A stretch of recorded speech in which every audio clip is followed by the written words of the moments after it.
अरे तुम क्या कर रहे हो?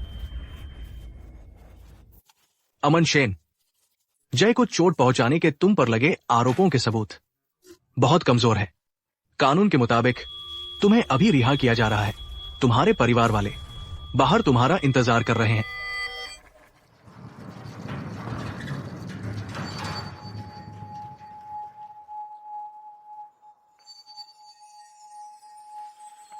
यहां से निकल जाओ और सीधे हो जाओ और कभी वापस मत आना।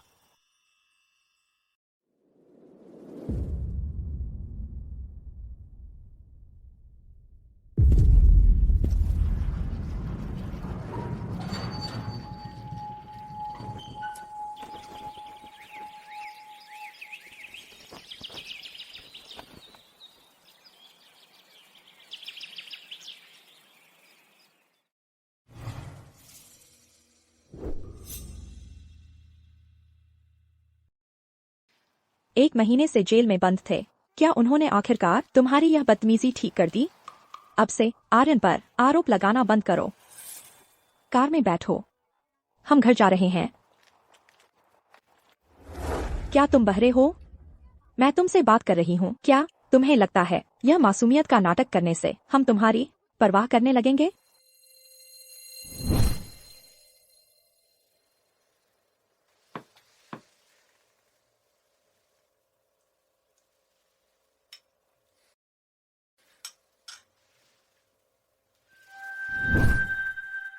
अमन शेन, तुम्हें लेने आने के लिए सोनाली और मैंने दोनों ने आर्यन के लिए सूट चुनने की अपनी योजना रद्द कर दी और तुम अभी भी आभारी नहीं हो? मेरी तरफ इस तरह देखने की हिम्मत मत करना।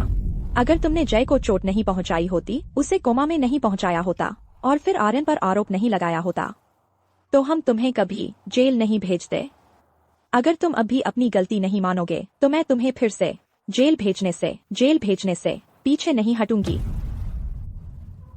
हाँ, मैंने एक गलती की थी।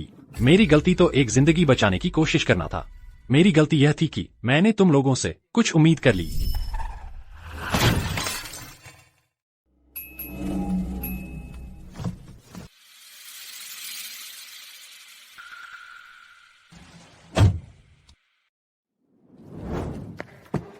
हिम्मत रखो, मैं तुम्हें बाहर निकालूंगा।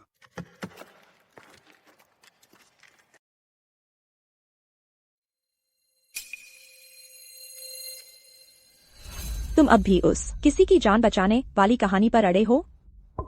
लगता है सोनाली बिल्कुल सही थी जो उसने तुम्हें जेल भिजवा दिया। तुम्हें देखो तो, जब से तुम वापस आए हो 5 सालों में, देखो तुमने कितनी घिनौनी हरकतें की हैं। माँ पापा के जेवर चुराना, हमारा पैसा चुराना और बार बार आर्यन को स्विमिंग पूल में धकेलना, सीढ़ियों से नीचे गिराना। इस बार सिर्फ इसलिए कि तुम्हारा इंटरव्यू खराब हुआ, तुम बाहर गए और गुस्सा निकालने के लिए सड़क दौड़ लगाई।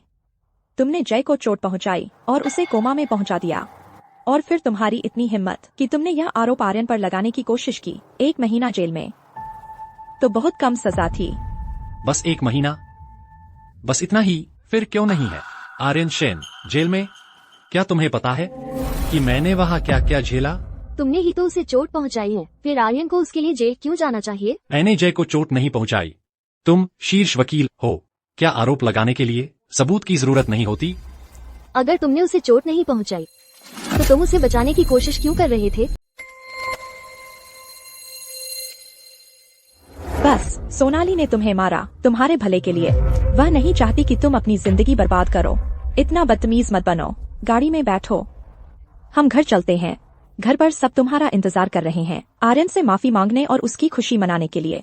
परिवार? मैं अमन शर्मा, मेरा अब कौन सा परिवार बचा है? पापा, माँ? मैं कसम खाता हूँ मैंने जय को नहीं मारा। यह आर्यन था, वही है असली अपराधी। गाड़ी चलाकर उसे मारने वाला तू ही था। तेरे हाथों पर खून भी लगा था। तुम्हारी हिम्मत कैसे हुई इसे आर्यन पर थोपने की? तू मेरा बेटा नहीं है। आर्यन पूरी रात मेरे साथ था, घर पर टीवी देख रहा था। उस पर झूठा इल्जाम मत लगाओ। माँ, यह सच नहीं हो सकता। मैंने कहा वो वहाँ नहीं था तो वो नहीं था। क्या तुम अपनी ही माँ को झूठा कह रहे हो? अमन, अगर तुम्हें किसी की जरूरत है जो तुम्हारी जगह सजा भुगत सके, मैं तुम्हारे लिए जेल जा सकती हूँ, लेकिन सबूत साफ है, मेरे हाथ बंधे हुए हैं। उस रास्ते पर सीसीटीवी कैमरे लगे हैं, सब रिकॉर्डिंग में है, बिल्कुल साफ। अगर तुम्हें मेरी बात पर यकीन नहीं है तो अभी जाकर देख सकते हो। मेरे जैसे प्रत्यक्षदर्शी के होते सीसीटीवी फुटेज की किसे जरूरत है? ऑफिसर, मैं एक शीर्ष वकील हूँ, मैं भी वहाँ मौजूद थी, एक प्रत्यक्षदर्शी। मैं गवाही दे सकती हूँ कि अमन शर्मा ही वो ड्राइवर था जिसने उसे मारा। सोनाली, मुझे वैसे मत बुलाओ, मेरा कोई भाई नहीं है जो हत्यारा हो। ऑफिसर, इसे गिरफ्तार कर लीजिए। यह सच में मैंने नहीं किया, मैंने नहीं किया। पापा, माँ, कुछ तो बोलो। मैंने सच में नहीं किया, यह आर्यन ने किया था। पापा, तुम यह मत सोचना कि सिर्फ इसलिए कि निरीक्षक के पास तुम्हें दोषी ठहराने के लिए पर्याप्त सबूत नहीं है। मैं साफ साफ कहती हूँ, जब तक जय बेहोश रहता है और निरीक्षक तुम्हें निर्दोष घोषित नहीं करता, हमारी नजरों में तुम हमेशा एक अपराधी रहोगे। मैं दोषी हूँ। मेरा अपराध यह था कि मैंने कभी तुम्हें परिवार माना। मेरा अपराध यह था कि मैंने कभी तुम्हें अपनी असली बहनों जैसा समझा। और मेरा सबसे बड़ा अपराध यह था कि मैं इतना भोला था कि तुम्हारी स्वीकृति चाहता था। आप दोनों शेन बेटियों, कृपया चली जाओ। इसी क्षण से मैं शेन परिवार से सारे संबंध तोड़ रहा हूँ। हमारा सब कुछ खत्म। बस करो अमन, तुम्हें सच में लगता है कि हमें तोड़ने की धमकी देकर हम झुक जाएंगे? सुन लो, हम इस पर यकीन नहीं करते। मैं तुम्हें आदेश देती हूँ, अभी कार में बैठो, नहीं तो हमारा धैर्य खत्म हो जाएगा। और फिर अगर तुम कभी वापस आकर हमसे माफी मांगने की सोचोगे, भूल जाओ। ठीक है, जैसी तुम्हारी मर्जी। अपनी बाकी की जिंदगी में शेन परिवार में फिर से कदम रखने की भी मत सोचना। तुम शेन परिवार से एक पैसा भी नहीं देखोगे और हमसे थोड़ी सी भी सभ्यता की उम्मीद मत करना। सोनाली, चलो चलते हैं आर्यन की उद्घाटन दावत की तैयारी के लिए।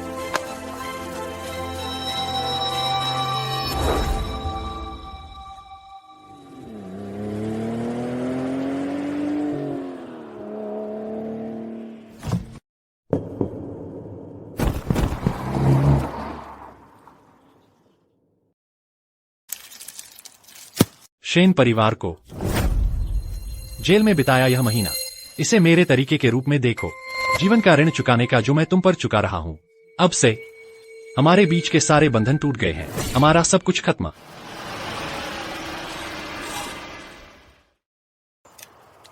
ड्राइवर, जरा रुकिए। अमन, उठो। प्रिया, तुम्हें क्या हुआ? मेरे प्यारे भाई, मुझे माफ करना। अमन, मैं तुम्हारी रक्षा करने में वाकई नाकाम रही। मैंने तुम्हें और हमारे माता पिता को निराश कर दिया।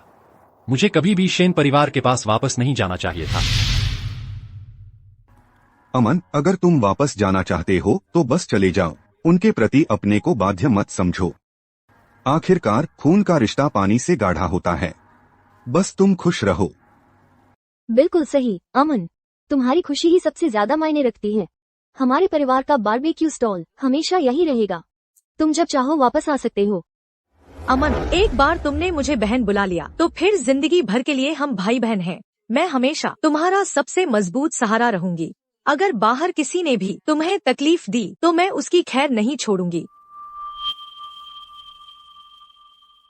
ठीक है, मैंने कहा था ना, एक बार तुमने मुझे बहन बुला लिया तो मैं तुम्हारी बहन हमेशा के लिए हूँ। जिस घटना की वजह से तुम जेल गए थे वो माँ, पापा और मुझे पहले से ही पता है। हमें तुम पर विश्वास है। तुम वैसे इंसान नहीं हो जो किसी को मारकर भाग जाए। शेन परिवार के वो हरामी, वो तुम्हें नहीं चाहते। तो माँ, पापा और मैं चाहते हैं हमारा परिवार हमेशा तुम्हारे साथ रहेगा। शुक्रिया प्रिया।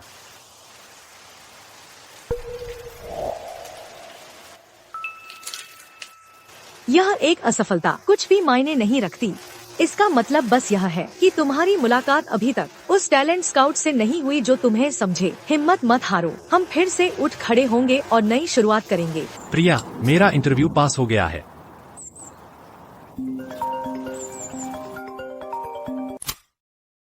हेलो, क्या यह अमन शेन से बात हो रही है? आखिरकार आपका फोन लग ही गया। मैं सचिव वर्मा हूँ, स्टारलाइट समूह से। बधाई हो कि आप रणनीतिक कार्यकारी अधिकारी के इंटरव्यू में पास हुए हैं। समूह आपको और आपके परिवार को आज रात 8 बजे होने वाली उद्घाटन दावत में शामिल होने का निमंत्रण देता है। मैं यह जानना चाहता था कि क्या आप और आपका परिवार उपलब्ध हैं? उद्घाटन दावत? ठीक है, कोई समस्या नहीं है। मैं समय पर पहुंच जाऊंगा अपने परिवार के साथ। माँ, पापा और प्रिया ने इन सभी सालों में मुझे बहुत लाड़ प्यार दिया है। अब समय आ गया है कि मैं उन्हें कुछ ऐसा दूं जिस पर वे गर्व कर सकें। प्रिया, स्टारलाइट समूह ने मुझे आज रात बुलाया है उद्घाटन दावत में शामिल होने के लिए। क्या तुम और माँ पापा मेरे साथ चलोगे? स्टारलाइट समूह वह दुनिया के शीर्ष वित्तीय समूहों में से एक है। मैंने सुना है कि उनके नए भर्ती किए गए रणनीतिक कार्यकारी अधिकारी को शुरू से ही फैंटम स्टॉक मिलता है और उसे करोड़ों डॉलर के निवेश प्राधिकरण भी मिल जाता है। अमन, तुम कमाल हो। मुझे हमेशा से पता था कि तुम में यह काबिलियत है। तुम्हारी क्षमताओं को आखिरकार पहचान मिल ही गई। चिंता मत करो, माँ, पापा और मैं समय पर पहुँच जाएंगे। शुक्रिया प्रिया। तुम आगे बढ़ो, मैं बाद में माँ पापा को लेने आती हूँ। ठीक है।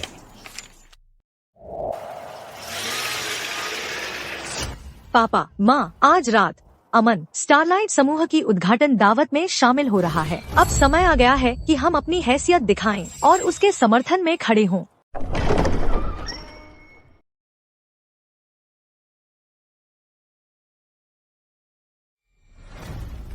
बधाई श्रीमान गुप्ता, आपकी 2 सुंदर बेटियां और एक अत्यंत काबिल बेटा है। क्या विजेता है? आज रात जो लोग स्टारलाइट समूह के उद्घाटन समारोह में आए हैं, यह सिर्फ नए भर्ती हुए नियमित कर्मचारियों के बारे में नहीं है। स्टारलाइट समूह उस रहस्यमय नए रणनीतिक कार्यकारी अधिकारी को भी उजागर करने जा रहा है। आर्यन को पहले ही स्टारलाइट समूह से ऑफर लेटर मिल गया है।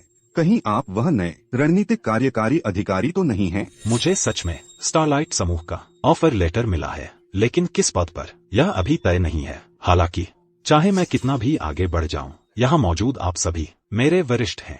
अगर आपको कभी मेरी मदद चाहिए तो बस मुझे बताएं। आर्यन, भविष्य पूरी तरह से आपका है। श्रीमान गुप्ता, आप अपने बेटे की कृपा पर चलेंगे। धन्यवाद। श्रीमान गुप्ता, अब मुझे याद आता है कि आपका एक और बेटा है, एथन शेन। उसने भी भाग लिया था स्टारलाइट समूह की भर्ती में। मैं उत्सुक हूँ कि उसने इंटरव्यू में कैसा प्रदर्शन किया। मेरे भाई के बारे में, वह फेल हो गया। कुछ समय पहले गुस्सा निकालने के लिए उसने जय को कुचल दिया और कोमा में डाल दिया। उसे गिरफ्तार कर लिया गया, लेकिन ऐसा लगता है आज वह पहले ही बाहर है। अवंतिका, क्या तुम अमन को लेने में कामयाब रही? सोनाली और मैं उसे लेने गई थी, लेकिन उसने बवाल मचा दिया और वापस आने से मना कर दिया। उसने हमसे सारे संबंध तोड़ने की धमकी देने की भी हिम्मत कर दी। उसने हमसे संबंध तोड़ने के लिए कितनी बार रोया है। वो बस दिखावे के लिए तूफान खड़ा करता है, कुछ सस्ता सामान खरीदता है, फिर माफी मांगने रेंगता हुआ वापस आता है। इस बार मुझे यकीन है कि यह संबंध तोड़ने वाली बकवास एक दिन से ज्यादा नहीं चलेगी। फिर वो रेंगता हुआ वापस आएगा, घुटनों के बल रहम की भीख मांगते हुए। लेकिन मेरा कहना है कि हम इस बार उसे इतनी आसानी से न छोड़ें। बस करो, इतना शोर क्यों मचा रही हो? वह अभी भी मेरा बेटा है, तुम्हारा भाई। बस उसे मुख्य दरवाजे पर 3 दिन और 3 रात घुटनों के बल बिठा दो। बस करो सब लोग। उस कृतघ्न बेटे के बारे में एक शब्द भी नहीं, चाहे वो वापस आए या ना आए। पूरे दिन उसमें कोई महत्वाकांक्षा नहीं है। वो गुप्ता परिवार के लिए पूरी तरह से शर्म की बात है। सब लोग सुनो, आज से अमन गुप्ता अब मेरा बेटा नहीं है। गुप्ता परिवार का केवल एक ही बेटा है और वह है आर्यन गुप्ता। अच्छा, सच में?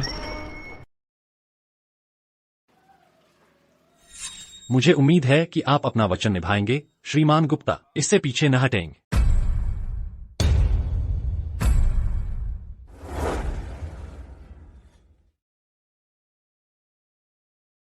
यह खास तौर पर बनवाई गई कस्टम गाउन कैसी लगी? क्या ये मेरे भाई की उद्घाटन दावत के लायक है? मैडम, जो समूह की उत्तराधिकारी होने के नाते अरबों की संपत्ति के साथ आप जो कुछ भी पहनती है वो किसी भी उद्घाटन दावत के लायक है। अच्छा, मैं अपने भाई के लिए एक सरप्राइज तैयार करना चाहती हूँ। जाओ और दावत के लिए 3 भव्य उपहार तैयार करो। जी मैडम। वो पूर्व अपराधी, वो बाहर क्या कर रहा है? वो शेन परिवार के लिए एक कलंक है। अमन, क्या तुमने नहीं कहा था कि तुम हमसे सारे संबंध तोड़ना चाहते हो?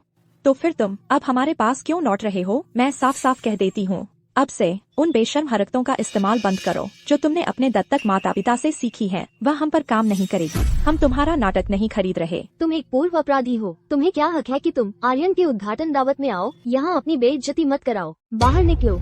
चूँकि वह पहले से ही यहाँ है, हम उसे रहने भी दे सकते हैं। आखिरकार उसका छोटा सा गुस्सा बस एक दयनीय कोशिश थी हमारा ध्यान खींचने की। तो मुझे लगता है कि हम उसे अनुकूलन का एक मौका दे सकते हैं। लेकिन अगर तुम सचमुच खुलना मिलना चाहते हो तो क्या तुम्हें कुछ प्रस्तुत करने लायक नहीं पहनना चाहिए? यह फटे पुराने कपड़े क्या हैं? कुछ कहना चाह रहे हो? तुम्हारा हार्ड टू गेट का नाटक काम नहीं आया, तो अब तुम शिकार बनने का नाटक कर रहे हो हमारा ध्यान खींचने के लिए। मैं तुम्हें बता दूं, अमन, तुम्हारी छली चालें हम पर काम नहीं आएंगी। बिल्कुल सही। अगर तुम अंदर आना चाहते हो और हमारी कमाई पर पलना चाहते हो तो हमारी चापलूसी ठीक से करना सीखो। बंद करो इन हास्यास्पद करतबों को।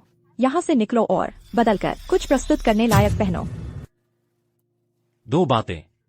पहली, मैं यहाँ तुम्हारी कमाई पर पलने नहीं आया हूँ। दूसरी, मेरे पास बस यही है। क्या बकवास है? मैं तो हमेशा इतने सारे कपड़े खरीदती हूँ, तुम्हारे पास पहनने को कुछ नहीं हो सकता? हाँ सही है, लेकिन मुझे बताओ, क्या तुमने कभी मेरे लिए एक भी चीज खरीदी है? तुम देखो कौन लौटा है। माँ, पापा, मैं तुम्हारे लिए कुछ उपहार लाई हूँ। अवंतिका, मेरा कहाँ है? चिंता मत करो, सबके लिए कुछ न कुछ है। यह क्या है? अवंतिका, तुम सबसे अच्छी हो। यह वाला भी काफी अच्छा है। ये लिमिटेड एडिशन है, असली चमड़ा। शुक्रिया प्यारी, तुमने बहुत सोच समझ कर दिया है। कितनी सोच समझ कर देने वाली बेटी है। माँ, पापा, सोनाली, तुमने अमन के लिए पहले कपड़े जरूर खरीदे होंगे, है ना? तुम्हारे पिता और मैं काम में डूबे रहते हैं। हमारे पास ऐसी तुच्छ बातों के लिए समय नहीं है। मैंने हमेशा माना कि तुम इसका ध्यान रख रही हो, इसलिए मैंने सिर्फ आर्यन के लिए चीजें खरीदी। ठीक है, भले ही हम तुम्हारे बारे में भूल गए, तुम अपने पैसे खर्च कर सकते थे कपड़े खरीदने के लिए। क्या तुम एक भी पोशाक नहीं खरीद सकते? मुझे लगता है तुम बस दयनीय बनने का नाटक कर रहे हो हमारी सहानुभूति पाने के लिए। मैं तुम्हें बता दूं, तुम्हारा गरीब मैं वाला नाटक मुझ पर काम नहीं आएगा। पैसा? तुमने कभी मुझे एक पैसा भी नहीं दिया। अध्यक्ष, शुभ दिन अध्यक्ष। कार और उपहार तैयार करो, मैं जा रही हूँ अपने बेटे की उद्घाटन दावत में। मैं हर महीने लेखापाल को कहती रही हूँ कि तुम्हें जीवन यापन के लिए 50,000 रुपए दिए जाए। 5 साल में यह 30 लाख रुपए बनते हैं। तुम्हारे पास पैसे कैसे नहीं हो सकते? मुझे एक पैसा भी नहीं मिला। अब तुम्हारी इतनी हिम्मत की ऐसा दयनीय झूठ सीधे मेरे सामने बोलो। मैं तुम्हें एक बात बताती हूँ, आज लेखापाल यहीं मौजूद है। मैं उसे अभी बुलाती हूँ और तुम्हारा यहीं सामना करवाती हूँ। लेखापाल। कुमारी गुप्ता, तुम अमन को बताओ मेरी तरफ से पिछले 5 साल में उसे कितना पैसा ट्रांसफर किया गया? कुमारी गुप्ता, पिछले 5 सालों में मैंने श्रीमान गुप्ता को एक पैसा भी नहीं दिया है। क्या तुम्हें उन्हें जीवन यापन के लिए महीने के 50,000 रुपए नहीं देने थे? तुमने ट्रांसफर क्यों नहीं किया? मैं आपके आदेश पर श्रीमान गुप्ता को पैसे ट्रांसफर कर रही थी, पर श्रीमती गुप्ता ने कहा कि श्रीमान गुप्ता ने दुनिया कम देखी है और इतने पैसे संभाल नहीं सकते, इसलिए उन्होंने मुझे भेजने से मना कर दिया। मैं अमन के बारे में सोच रही थी, इतने नकद पैसे से वह बिगड़ सकता है, इसलिए मैंने सोचा कि जब वो थोड़ा और समझदार हो जाएगा तब उसे पैसे दूंगी। अमन, तुम्हारी माँ होने के नाते मेरा इरादा अच्छा था, तुम समझ सकते हो, है ना? फिर मुझे अभी भी महीने के 50,000 रुपए का खर्च क्यों दिख रहा है? क्या तुमने उसे हड़प लिया? नहीं, ऐसी बात नहीं है। ये 50,000 रुपए श्रीमान आर्यन गुप्ता को ट्रांसफर किए गए थे। श्रीमती गुप्ता ने कहा कि श्रीमान अमन गुप्ता के वापस आने से श्रीमान आर्यन गुप्ता असुरक्षित महसूस कर रहे थे और उन्हें मुआवजे की जरूरत थी, इसलिए। तुम्हें डर है कि मुझे पैसे दोगे तो मैं आवारा हो जाऊंगा, लेकिन तुम आर्यन को पैसे देती हो और तुम्हें डर नहीं कि वह आवारा हो जाएगा। तुम इस सौतेले बेटे से कितना प्यार करती हो और मुझसे, अपने जैविक पुत्र से, कितनी नफरत। देखो आर्यन, वह शारीरिक रूप से कमजोर है, वह कठिनाई सहन नहीं कर सकता। इसके अलावा तुम उस गरीब दयनीय परिवार द्वारा 1 दशक से ज्यादा समय तक गोद लिए गए थे। तुम मोटी खाल वाले हो और लचीले हो, थोड़ी सी कठिनाई से क्या फर्क पड़ता है? उस समय की तुम्हारी गलती की वजह से मैंने बाहर सालों तक दुख झेला। अगर तुम मुझे इसका हर्जाना देना नहीं चाहती तो ठीक है, लेकिन तुम अब भी मुझे बाहर दुख झेलने के लिए छोड़ रही हो। तुम कितनी अद्भुत माँ हो। मैं जानती हूँ मैंने तुम्हारे साथ गलत किया है। अगर तुम्हें किसी से नफरत करनी ही है तो मुझसे करो, लेकिन कृपया आर्यन से नफरत मत करो। बस करो, भले ही तुम्हें यह जीवन यापन के खर्च के लिए 50,000 रुपए नहीं मिले, तुम्हारे पास फिर भी जेब खर्च था, हमारे माता पिता और सोनाली से, और छुट्टियों के दौरान नकद उपहार भी। तुम संभवतः कैसे खरीद भी नहीं सके कुछ $100 के कपड़े। तुमने मुझे पैसे दिए? तुमने मुझे लाल लिफाफे दिए? मैंने सोचा तुम्हारी माँ ने तुम्हें दिया होगा, इसलिए मैंने नहीं दिया। मैंने सोचा तुम सबने उसे दे दिया होगा। मुझे डर था कि वो पैसे से आवारा हो जाएगा, इसलिए मैंने उसे कुछ नहीं दिया। तो तुमने अमन को एक पैसा भी नहीं दिया।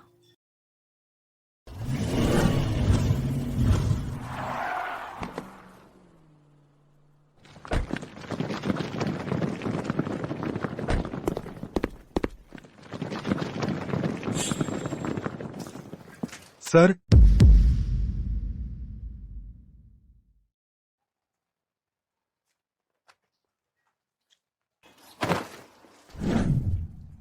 चलो चलते हैं, हम मेरे बेटे की उद्घाटन दावत में शामिल हो रहे हैं।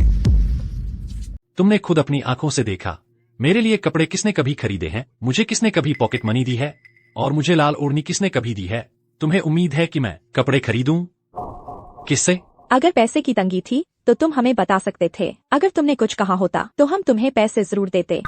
जब मैं स्कूल में था, मैंने एक बार तुमसे स्कूल यात्रा शुल्क के लिए गुहार लगाई थी, $1000। लेकिन क्या तुमने मुझे दिया? नहीं।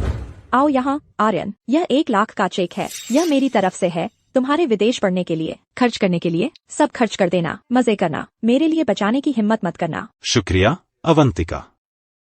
मेरे पास भी तुम्हारे लिए कुछ है। शुक्रिया सोनाली। लो, ये माँ की तरफ से है, रख लो। माँ।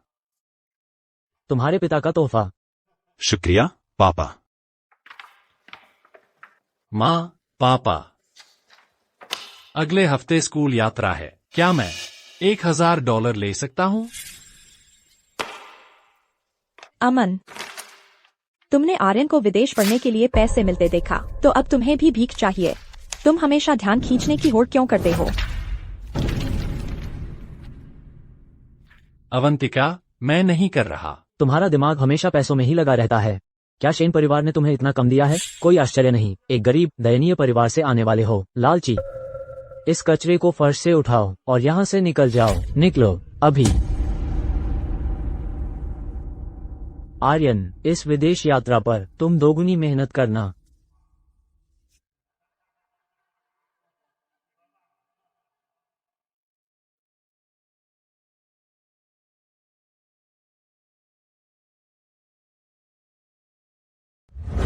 तो फिर तुम्हारा रोज का खर्चा कहाँ से आता है?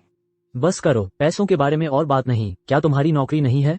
तनख्वाह नहीं मिलती जब तक कि तुम सिर्फ नाकारा नहीं हो। तुम तो अपनी तनख्वाह और बोनस तक नहीं ले पाते। नाकारा? क्या तुम्हें पता भी है कि मैं पहले कहाँ काम करता था? क्या तुम आर्यन की तरह पारिवारिक व्यवसाय में काम नहीं कर रहे थे? माँ, पापा, क्या तुम भूल गए? अमन ने कभी हमारी कंपनी में काम नहीं किया।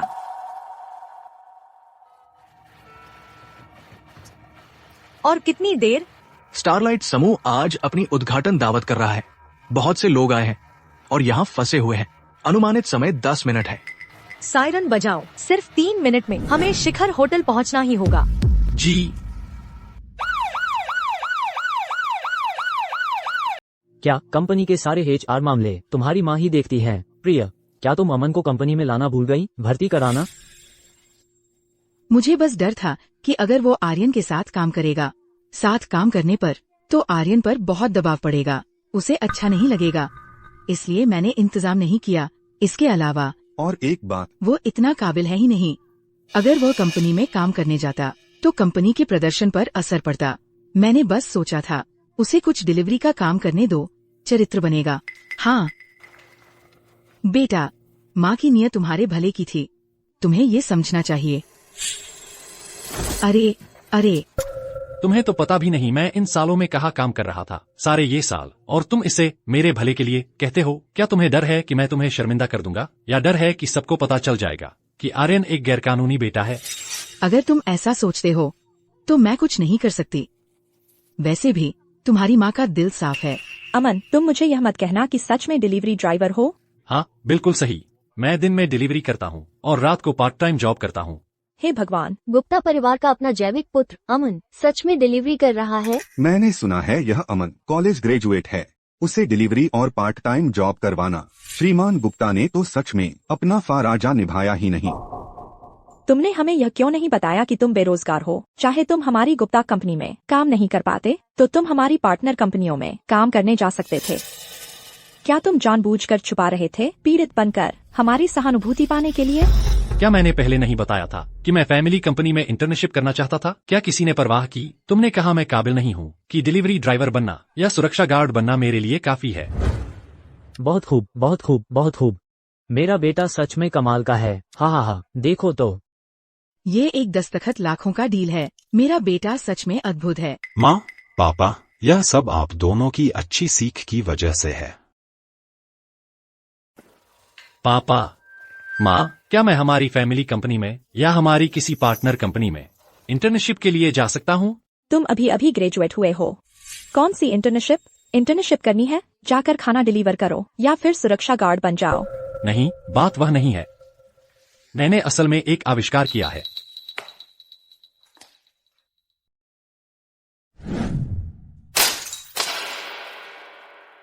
बंद करो ये तुम्हारे फटे पुराने रिज्यूमे निकालना। तुम आर्यन का मूड खराब कर दोगे। निकल जाओ यहाँ से।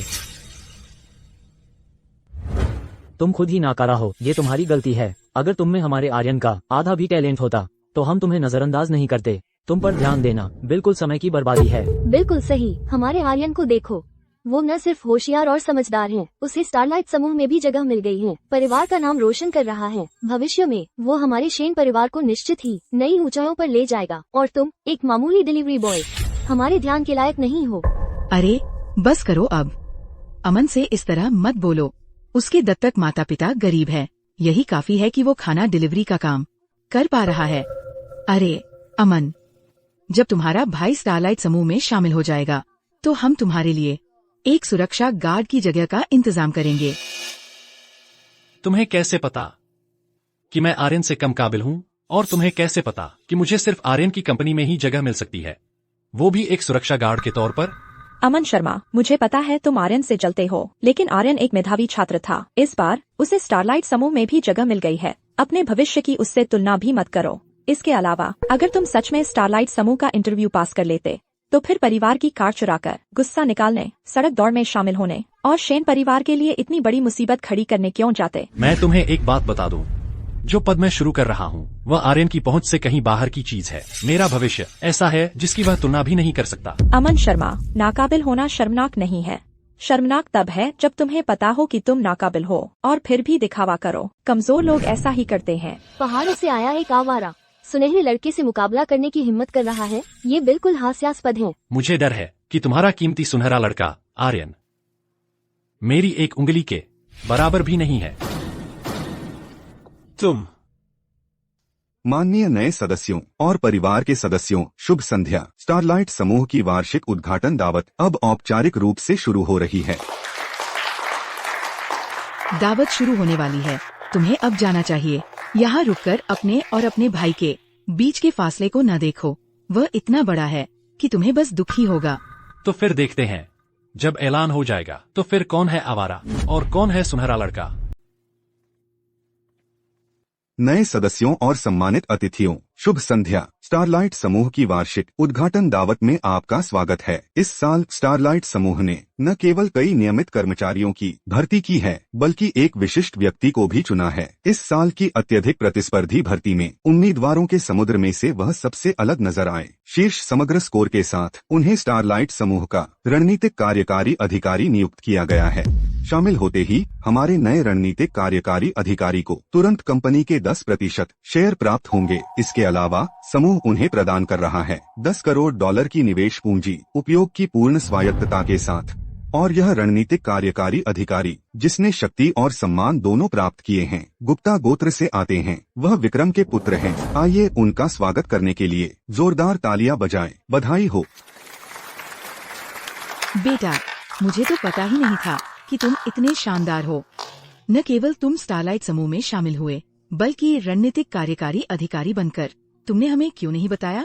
शानदार आर्यन, अब तुम्हारे पास स्टारलाइट समूह के 10% शेयर और $10 करोड़ का निवेश प्राधिकरण है। तुम्हारा दर्जा अब दक्षिणी जिले के सबसे अमीर आदमी को टक्कर देता है, नहीं उससे भी आगे निकल जाता है। पापा, काश अमन तुम्हारी आधी समझदारी और उपलब्धियां रखता।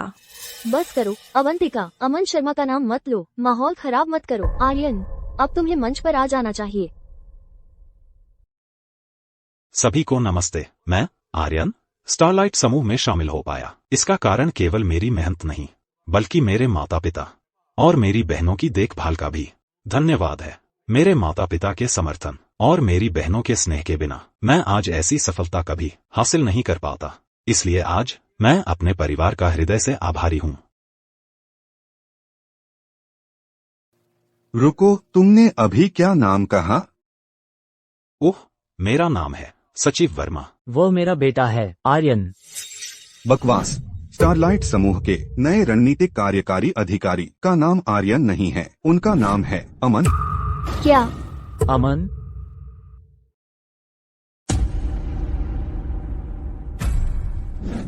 बिल्कुल नहीं, अमन गुप्ता वो कैसे हो सकता है? नया रणनीतिक कार्यकारी अधिकारी? नहीं, ये संभव ही नहीं है कि उसने इतनी बढ़िया परीक्षा दी हो। सचिव वर्मा, आपको यकीन है कि सही आदमी मिला है? हाँ, जरूर कोई गड़बड़ है। अमन गुप्ता कैसे हो सकता है नियुक्त नया रणनीतिक कार्यकारी अधिकारी? यह तो असंभव है। मैं गलत नहीं हूँ। स्टारलाइट समूह का नया रणनीतिक कार्यकारी अधिकारी वास्तव में श्रीमान अमन गुप्ता ही हैं। उन्होंने पीछे छोड़ दिया 1000 से अधिक उम्मीदवारों को देश भर से। उन्होंने रिकॉर्ड भी तोड़ दिया। रणनीतिक कार्यकारी अधिकारी पद के लिए 5 साल पुराना रिकॉर्ड, पूर्ण अंकों का, सभी चरणों में यह सब हुआ है। कंपनी की कड़ी छानबीन प्रक्रिया से कोई धोखाधड़ी नहीं हुई है। अमन इतना अच्छा है, इतना प्रतिभाशाली, और उसका अपना परिवार ही उस पर शक कर रहा है। जरूर कुछ गड़बड़ है। अमन, बाहर आकर समझाओ। अगर कोई गड़बड़ी पाई गई तो तुम्हारा काम तमाम। तुम हमारे गुप्ता परिवार को भी बर्बाद कर दोगे। अरे बदमाश, तुम्हारी स्टारलाइट समूह पर शक करने की हिम्मत। सुनो, आज हर नए कर्मचारी ने कंपनी की कड़ी छानबीन पास की है। स्टारलाइट समूह की नियुक्ति में कोई गड़बड़ी कैसे हो सकती है? लो एक टेस्ट, अभी दो। लगता है तुम पास कर सकते हो। सच्चाई स्वीकार करो, तुम बस इतने लायक नहीं हो। उस पर बदनामी क्यों लगा रहे हो? अगर तुमने फिर उसकी बुराई की तो मैं HR डायरेक्टर से कहूँगा कि तुम्हें अयोग्य घोषित कर दें। सचिव वर्मा, बस अमन की काबिलियत ने हमें चौंका दिया है। हम सब थोड़े हैरान थे, बस इतना ही। हाँ, मुद्दा हैरानी का नहीं है, मुद्दा यह है कि तुमने कभी परवाह नहीं की, इसीलिए तुम बकवास कर रहे हो। माँ, पापा, शक करने की जरूरत नहीं है। अमन हम में से एक है, एक गुप्ता। वही नए रणनीतिक कार्यकारी अधिकारी हैं। यह हमारे परिवार के लिए भी सम्मान की बात है।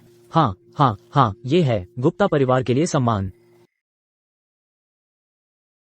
आइए स्वागत करते हैं श्रीमान अमन गुप्ता का मंच पर। बेटा, मुझे नहीं पता था तुम इतने शानदार हो। मुझे बहुत गर्व है। अब से हर महीने जेब खर्च के लिए 50,000 रुपए और आर्यन के पुराने कपड़े तुम सब ले सकते हो। सब लग्जरी ब्रांड्स के, बहुत महंगे। अब से सब तुमसे ईर्ष्या करेंगे। जरूरत नहीं, मैंने पहले ही गुप्ता परिवार से सारे रिश्ते तोड़ लिए हैं। अमन, बस करो। माँ तुम्हें मौका दे रही हैं उन्हें मनाने का। बस आभारी बनो, समझदार बनो, समझे?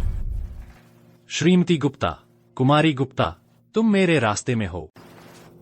तुम बधाई हो श्रीमान अमन। आपके मीठे बोलों के लिए धन्यवाद सचिव वर्मा। और भी मेहनत करूंगा, आप में से किसी को निराश नहीं करूंगा। इतने प्रतिभाशाली और इतने विनम्र, आपके पीछे एक खुशहाल परिवार जरूर होगा जो आपका साथ देता है। यह सम्मान आपको उनके साथ बांटना चाहिए। अब श्रीमान अमन का स्वागत करते हैं वक्तव्य के लिए। कृपया उन्हें तालियों की गड़गड़ाहट से स्वागत करें। मैंने जो सफलता हासिल की है आज, उसके पीछे मेरी अपनी मेहनत के अलावा सबसे ज्यादा श्रेय मेरे दत्तक पिता तेजस शर्मा और उनके परिवार को जाता है। वे अमीर नहीं थे, लेकिन फिर भी उन्होंने मुझे पढ़ाने के लिए हर संभव कोशिश की। वे हमेशा कहते थे कि एक गरीब बच्चे के लिए शिक्षा सबसे अच्छा रास्ता है। हालांकि वे आज यहाँ नहीं हो सके, फिर भी मैं कहना चाहता हूँ, पापा, माँ, प्रिया, शुक्रिया। मैं आपसे प्यार करता हूँ।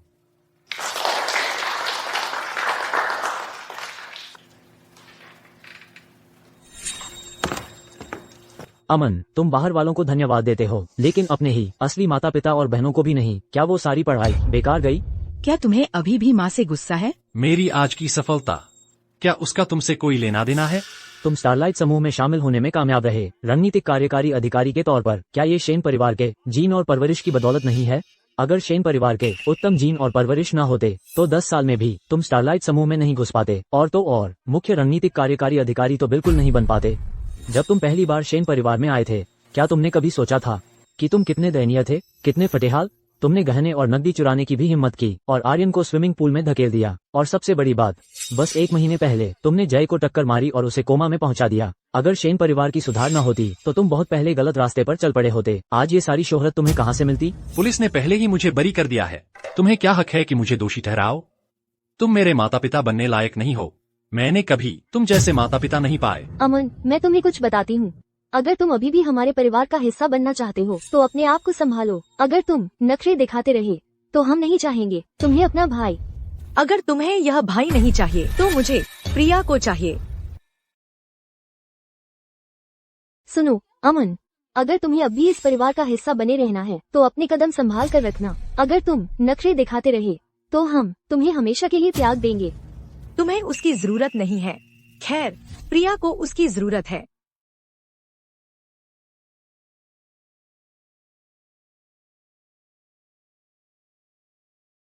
तुम्हें अपने बारे में क्या लगता है? मेरे भाई पर हाथ उठाने की तुम्हारी हिम्मत कैसे हुई? तुम्हारी हिम्मत देखो। तुम्हारी हिम्मत कैसे हुई? मेरी पत्नी पर हाथ उठाने की तुम्हारी हिम्मत कैसे हुई?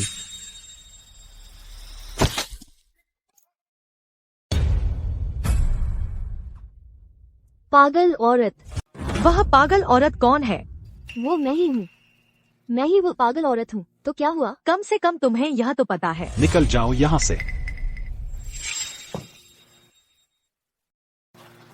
प्रिया, अमन, तुम पुत्र धर्म की जंजीरों में जकड़े हो, इसलिए तुम्हारे लिए न्याय की मांग करना मुश्किल है। यह अन्याय, मैं इसे तुम्हारे लिए ठीक कर दूंगी। हाँ, आज मेरे भाई अमन के लिए एक बहुत बड़ा दिन है। स्टारलाइट समूह में उनका पहला दिन। यह सालों की पढ़ाई और संघर्ष का परिणाम है और जद्दोजहद का, अंततः अपने सपने को पूरा करने का। तुम, उनके माता पिता और बहनें 1 दशक से अधिक समय से उनके कर्जदार हो। न केवल तुमने इस कर्ज को चुकाने में विफल रहे, बल्कि तुमने बेरोक-टोक उन्हें प्रताड़ित और अपमानित किया है। तुमने तो एक निर्दोष आदमी को फंसाया और उसे जेल में डलवा दिया, और अब तुम्हारी इतनी हिम्मत कि उनकी सफलता की सवारी करो। बताओ, क्या तुम एक अच्छे थप्पड़ के लायक नहीं हो? अमन के नए बनने से पहले, रणनीतिक कार्यकारी अधिकारी बनने से पहले, पूरे शेन परिवार में क्या तुम में से किसी ने भी उनकी तरफ एक बार भी देखा था? अब जब अमन ऊंचाइयों पर पहुंच गए हैं, तो तुम पारिवारिक रिश्तों और खून के रिश्ते का इस्तेमाल करके उन्हें अपराध बोध में डालना चाहते हो। बताओ, क्या तुम एक अच्छे थप्पड़ के लायक नहीं हो? गुप्ता परिवार तो बहुत हो गया। उन्होंने आर्यन को घर और गाड़ी दे दी और बेशुमार पैसे भी, लेकिन अपने ही जैविक पुत्र के लिए उसे जीवन यापन का खर्च तक नहीं देते। और अमन में काबिलियत है नया रणनीतिक कार्यकारी अधिकारी बनने की, लेकिन उसका परिवार आंखें मूंद लेता है। साफ है कि उन्होंने अमन की कभी परवाह नहीं की, एक बूंद भी नहीं। अगर तुम्हें पता न हो तो तुम्हें लगेगा आर्यन उनका जैविक पुत्र है और अमन आवारा है। हमारा परिवार ने अमन के साथ कभी बुरा व्यवहार नहीं किया। हम उसके साथ सख्त थे। उसका कारण यह था कि वह छोड़ दे वो बुरी आदतें जो उसने सालों में सीखी हैं। जब से वो वापस आया है, इन सालों में उसने या तो नकदी चुराई है या जेवर। उसने आर्यन को भी कई बार पूल में धकेला है। क्या हमें उसे सुधारना नहीं चाहिए? अमन ऐसा कभी नहीं करेगा। तुमने बस इतने सारे आरोप गिना दिए, लेकिन क्या तुमने एक भी अपनी आँखों से देखा या अपने कानों से सुना? आर्यन ने हमें बताया। ये झूठा कैसे हो सकता है? तो तुमने अपनी आँखों से नहीं देखा, फिर उस पर आरोप लगाने का तुम्हें क्या अधिकार है? तो जो कुछ भी आर्यन कहता है वही माना जाए। अगर उसने तुम्हें खुद को बेचने को कहा तो क्या तुम करोगी? तुम ठीक है, अच्छा, कभी कभी हमने अनदेखा किया होगा और अमन को गलत समझा, यहाँ तक कि उसे अन्यायपूर्वक दोषी ठहराया, लेकिन गहराई से वह हमेशा परिवार का हिस्सा रहा है और हमने हमेशा उसे प्यार किया है। तुम इसे प्यार कहते हो? उसे नए कपड़े न खरीद कर, उसे कोई भत्ता न देकर, उसे इंटर्नशिप के अवसरों से वंचित रखकर, या फिर उसे पूरे 1 महीने के लिए जेल में डालकर? प्रिया, उनसे इतना कहने की जरूरत नहीं है। नहीं, तुम बहुत अच्छे हो और चीजों को आसानी से छोड़ देते हो, लेकिन मैं हमेशा हिसाब चुकाती हूँ। जिस तरह उन्होंने तुम्हें तंग किया, मैं उनसे इसकी कीमत चुकाऊंगी। अरे रुको, ये शेन परिवार का मामला है। तुम जैसे बाहरी व्यक्ति को क्या हक है कि यहाँ घुसकर हमें बताओ कि क्या करना है? सही है, तुम्हारा पारिवारिक नाटक मेरे लायक नहीं है और मुझे इसमें कोई दिलचस्पी नहीं है। लेकिन अमन को तंग करना बिल्कुल अस्वीकार्य है क्योंकि मैं उसकी बहन हूँ। हम्स, तुम उसकी बहन हो? यार, मुझे तुमसे ये पूछने दो, फिर हम क्या हैं? अरे तुम बुरी किस्मत। तुम बस खड़े रहे और कुछ नहीं किया। एक बाहरी व्यक्ति हमारे माता पिता और बहन को परेशान कर सकता है और तुम्हें जरा भी अफसोस नहीं है? मैं कभी भी खड़ा नहीं रहता कि कोई बाहरी व्यक्ति मेरे माता पिता और बहन को परेशान करे। बुरी बात यह है, तुम मेरे परिवार नहीं हो। मेरा एकमात्र परिवार प्रिया और उसका परिवार है।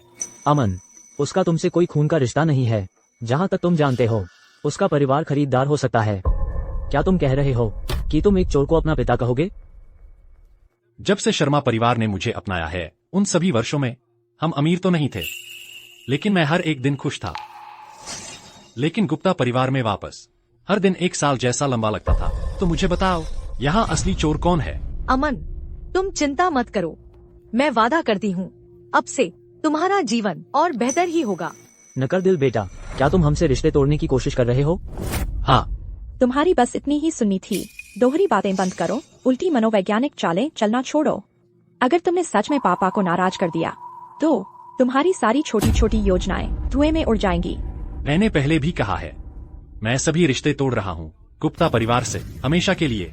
बस अपना सारा प्यार आर्यन के लिए बचा कर रखो। क्या तुम आर्यन से जलते हो? तो माँ वादा करती है कि अब से तुम्हारी थोड़ी और परवाह करूंगी। नाटक बंद करो। तुम्हारी तथाकथित परवाह मेरे लिए बेकार है। मैं बस तुमसे सभी रिश्ते तोड़ना चाहता हूँ। अमन, क्या तुम्हें पता है क्या होता है जब तुम गुप्ता परिवार से रिश्ते तोड़ते हो? तुम गुप्ता परिवार के वारिस का दर्जा खो दोगे। तुम अपनी शानो शौकत वाली जिंदगी खो दोगे। तुम समाज के सबसे निचले पायदान पर होगे। तो तुम रणनीतिक कार्यकारी अधिकारी हो, तो क्या हुआ? हर महीने खुद को मारते हुए। क्या तुम्हारे पास लग्जरी कार है? क्या तुम हवेली खरीद सकते हो? तुम्हारे पैसे का अमन से कोई लेना देना नहीं है। क्या उसमें से कुछ भी कभी उसके लिए था? आज अमन की उद्घाटन दावत है, तो तुम क्या तोहफे लाए हो? बिल्कुल, हमने तोहफे तैयार कर रखे हैं। 5000 वर्ग फुट का पेंट हाउस सूट।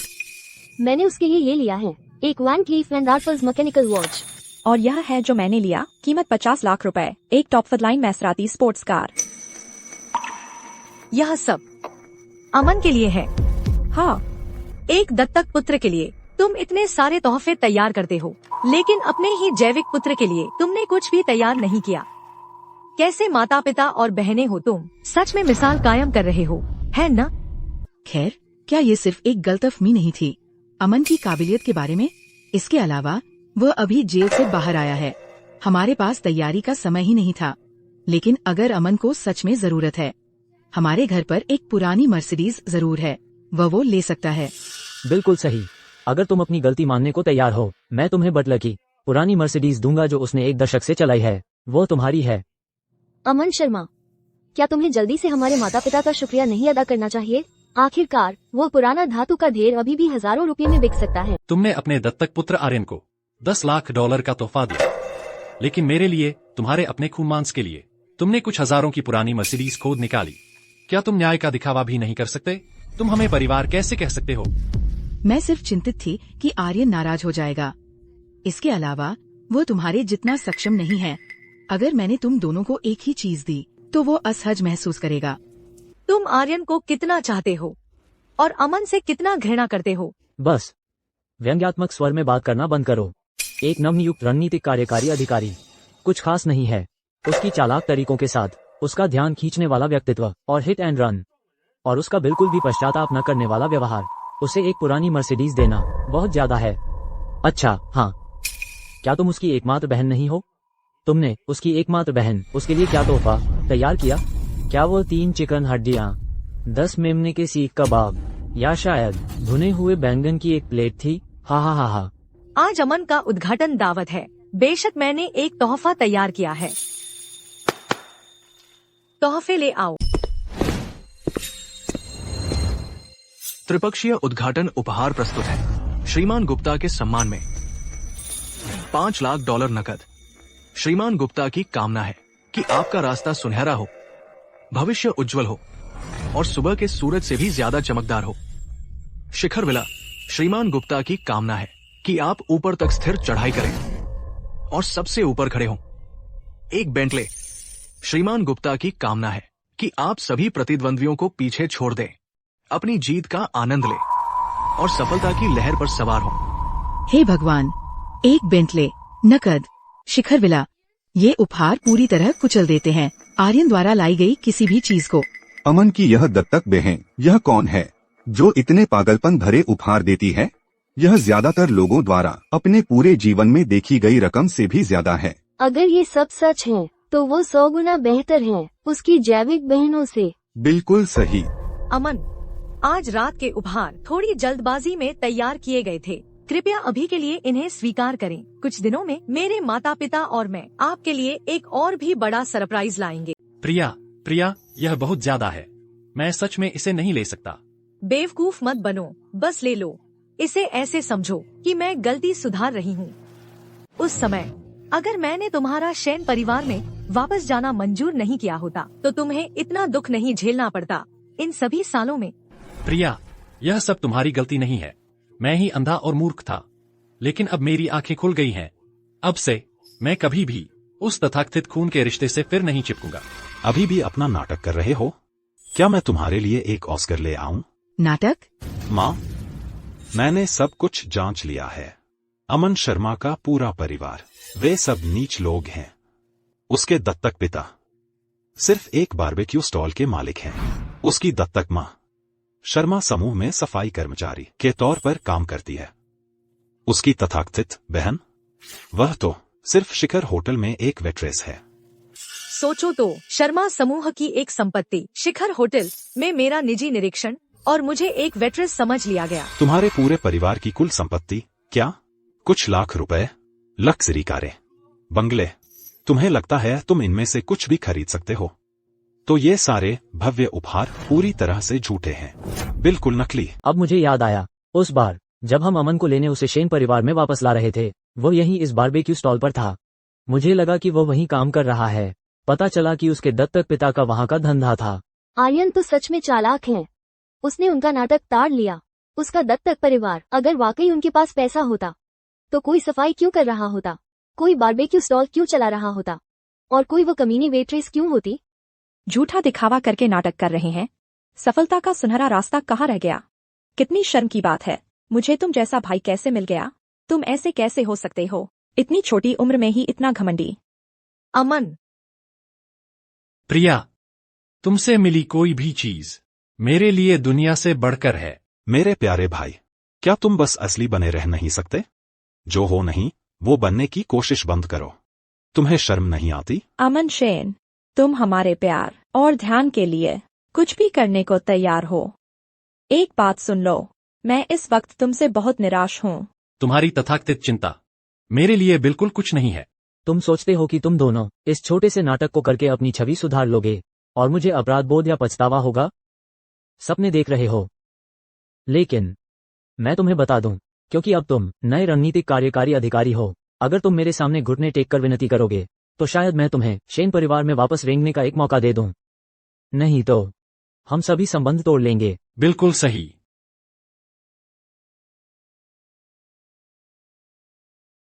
यह पारिवारिक संबंध विच्छेद समझौता है। इस पर हस्ताक्षर करो। तुम और मैं, पिता और पुत्र, अब और नहीं रहेंगे। ईथन शेन, तुम सोचते हो कि सिर्फ इसलिए क्योंकि अब तुम नए रणनीतिक कार्यकारी अधिकारी स्टारलाइट समूह में तुम बड़े आदमी बन गए हो? ये पीछे हटने का पूरा नाटक। तुम सोचते हो कि आसानी से मुझे चला सकते हो? मैं तुम्हें बता दूं, मैं इस पर विश्वास नहीं कर रहा हूं। अगर तुम अब संबंध तोड़ना चाहते हो तो मैं तुम्हारी इच्छा पूरी कर दूंगा। मैं तुम्हें समझा दूंगा कि अपने पैर पर कुल्हाड़ी मारने का क्या मतलब होता है। तुम जानते हो कि क्या कहते हैं अपने ही पैर पर कुल्हाड़ी मारने के बारे में। पापा, अमन बस जिद कर रहा है। वह सच में रिश्ते तोड़ना नहीं चाहता। आप उसे ऐसे कैसे बिगाड़ सकते हैं? बिल्कुल सही। वो अभी भी हमारा बेटा है। खून का रिश्ता पानी से गाढ़ा होता है। छोड़ो भी, हम उसे सजा के तौर पर बस 2 दिन बाहर घुटनों पर बैठा देंगे। अवंतिका, तुमने पारिवारिक संबंध विच्छेद समझौता क्यों फाड़ दिया? पर इससे कोई फर्क नहीं पड़ता। मेरे दिल में हमारा बंधन बहुत पहले ही टूट चुका है। अमन, बस करो। अगर तुम ऐसे ही चलते रहे तो तुम्हारी सारी योजना धरी की धरी रह जाएगी। तुम्हें तो माँ पापा के सामने घुटने टेक कर माफी मांगनी चाहिए ताकि तुम शेन परिवार में वापस आ सको। इसके अलावा अगर तुम माँ पापा से पूरी तरह बिगड़ गए तो तुम्हें अलविदा कहना होगा अपने युवा मालिक के दर्जे से और एक नीच व्यक्ति बनकर रह जाओगे। और शेन परिवार तुम्हें आसानी से कुचल सकता है। एक मामूली शेन परिवार अमन को हिलाने की ताकत नहीं रखता।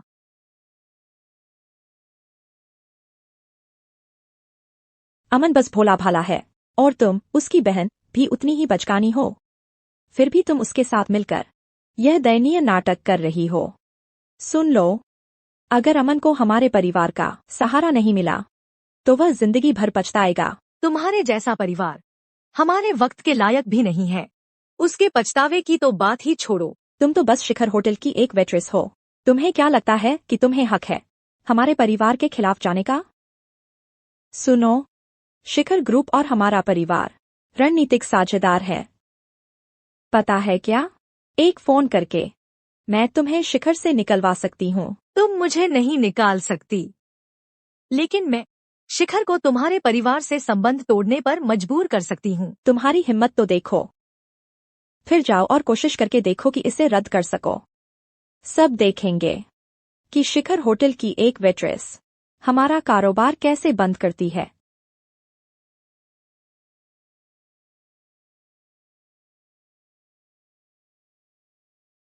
एक नोटिस जारी करो।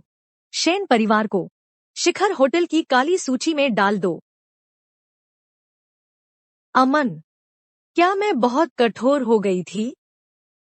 अरे छोड़ो, तुम्हारी खातिर मैं इसे बीतने देती हूँ।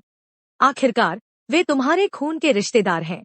प्रिया, मैंने पहले ही उनसे नाता तोड़ लिया है। अमन शर्मा, क्या तुम यह बकवास बंद करोगे? इसी तरह करते रहे तो तुम हमें और निराश ही करोगे। अगर तुम शर्मा परिवार में फिट होना चाहते हो तो असली काम से अपना साबित करो। यह सोचना बंद करो कि तुम हमें उकसाकर वह पा सकते हो जो चाहते हो।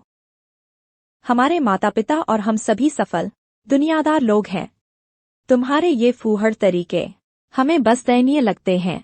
अमन, अगर मेरा यहां होना तुम्हें दुखी करता है या धमकी जैसा लगता है, खैर, शायद मुझे शर्मा परिवार छोड़ देना चाहिए। आखिरकार मैं शर्मा परिवार का जैविक पुत्र तो हूं नहीं। बिल्कुल नहीं, बिल्कुल नहीं। तुम हमेशा मेरे बेटे रहोगे। तुम्हें शर्मा परिवार छोड़ने की इजाजत नहीं है। मैं बस सहन नहीं कर पाता अमन को इतना दिल टूटा हुआ देखना। ये देखो, सब देखो, हमारे आर्यन को यहाँ देखो। वह जानता है कि क्या जरूरी है। तुम्हारी तरह नहीं, तुम बस नाटक खड़ा करते रहते हो। मैं समझ ही नहीं पाता। तुम दोनों मेरे बेटे हो, तुम इतने अलग कैसे हो सकते हो?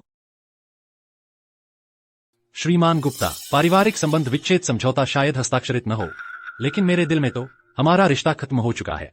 तुम्हें मुझे बताने का कोई हक नहीं है कि मुझे क्या करना है। अपनी हालत देखो प्रिया, इतने जिद्दी हो कि अपनी भलाई भी नहीं पहचानते। बाहर जाकर मर जाओ तुम। मैं साफ साफ कह देता हूँ, चाहे तुम बाहर कितनी भी मेहनत कर लो, तुम कभी भी रेंगते हुए वापस मत आना हमसे घुटनों के बल गिड़गिड़ाने।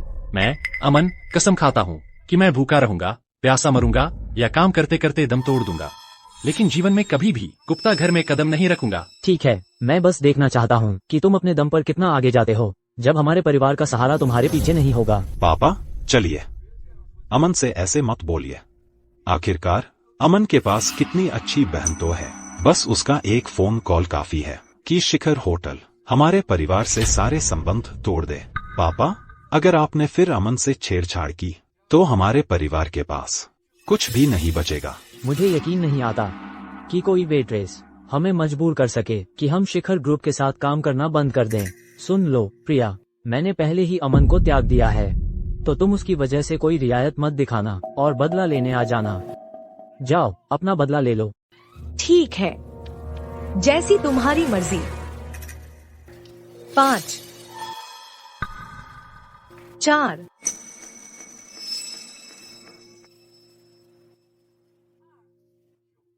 अभी भी नाटक कर रहे हो?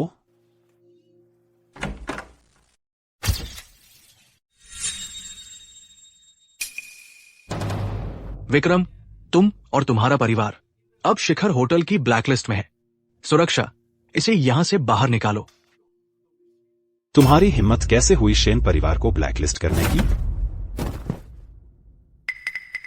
अभी भी यहाँ बकवास कर रहे हो? सुरक्षा, इसे चकनाचूर कर दो। रुको, तुम क्या कर रहे हो समझते हो?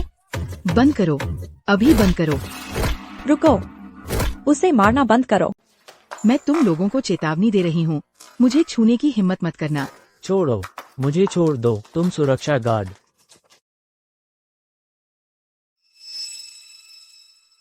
अब से ये सब बातें मुझ पर छोड़ दो, अमन।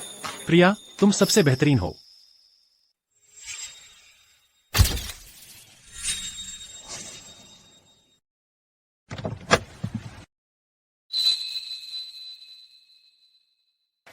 अमन, माँ, पापा। माँ, पापा। भूत समाप्त हो गया। मैंने तो तुम्हें तुम्हारा उद्घाटन उपहार भी नहीं दिया है, और मैंने उस विक्रम और उसके परिवार को सबक भी नहीं सिखाया है।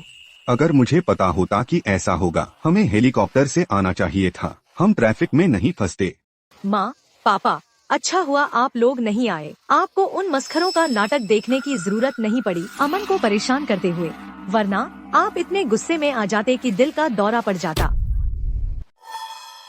विक्रम और उसका परिवार हमारे अमन को परेशान करने की हिम्मत कर गए। पिछले 5 सालों से अगर अमन नहीं होता तो क्या हमने उन्हें इतना काम दिया होता? बिल्कुल सही। तो बताओ, क्या तुम वहाँ मौजूद थी अपने भाई का साथ देने के लिए? क्या तुमने उनकी खबर ली? बिल्कुल। माँ, आप चिंता न करें। प्रिया हर कदम पर मेरे साथ खड़ी रही और उसने उन्हें ठीक से सबक सिखाया।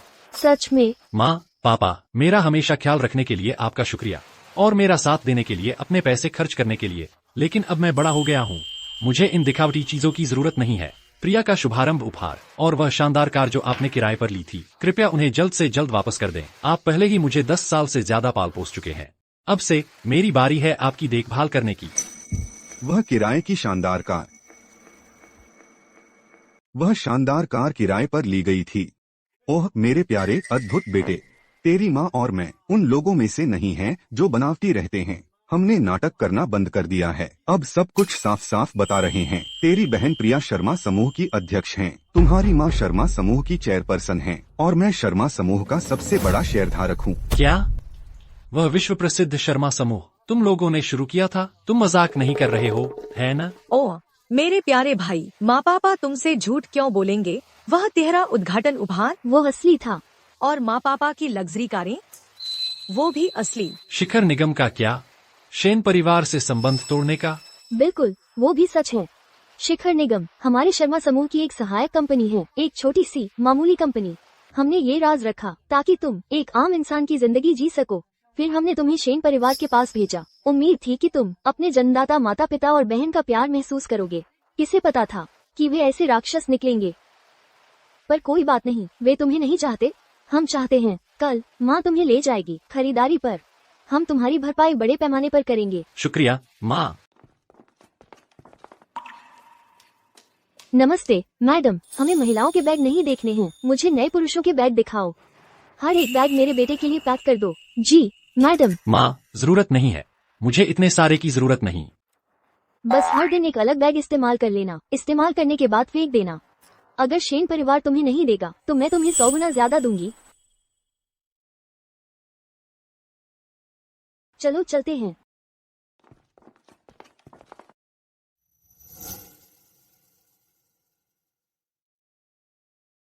यह वाला, वह वाला और वह वाला भी। अरे छोड़ो भी, चुनने की जहमत नहीं उठाते। 20 लाख रुपए से कम की कोई चीज नहीं, बाकी सब कुछ पैक कर दो। जी मैडम।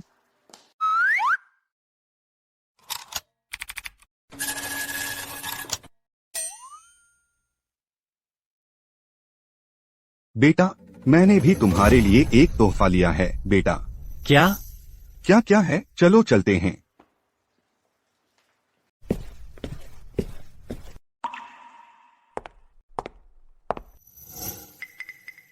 प्लैटिनम मीनार, स्वर्ण कलश मीनार, आकाशीय मीनार, हर मंजिल पर 1 यूनिट। पापा, मैं इन सब में कैसे रह सकता हूँ?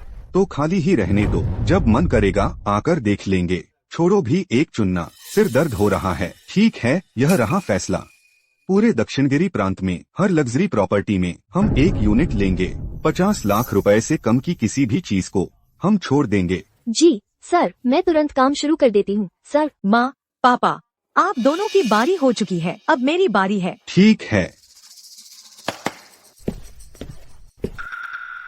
चलो।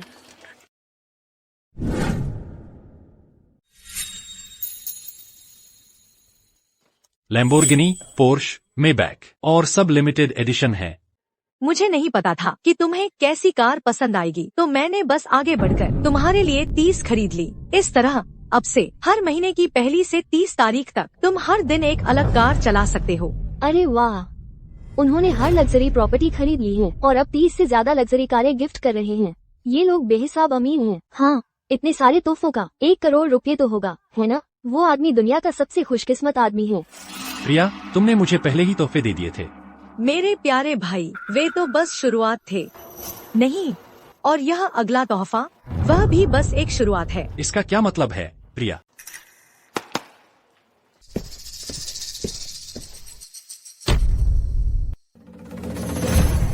यह मेरी माँ और पापा की तरफ से है। हम में से हर एक की तरफ से कंपनी के 10% शेयर। अब से तुम अब शर्मा परिवार के युवा मालिक हो और सबसे बड़े शेयरधारक शर्मा समूह के।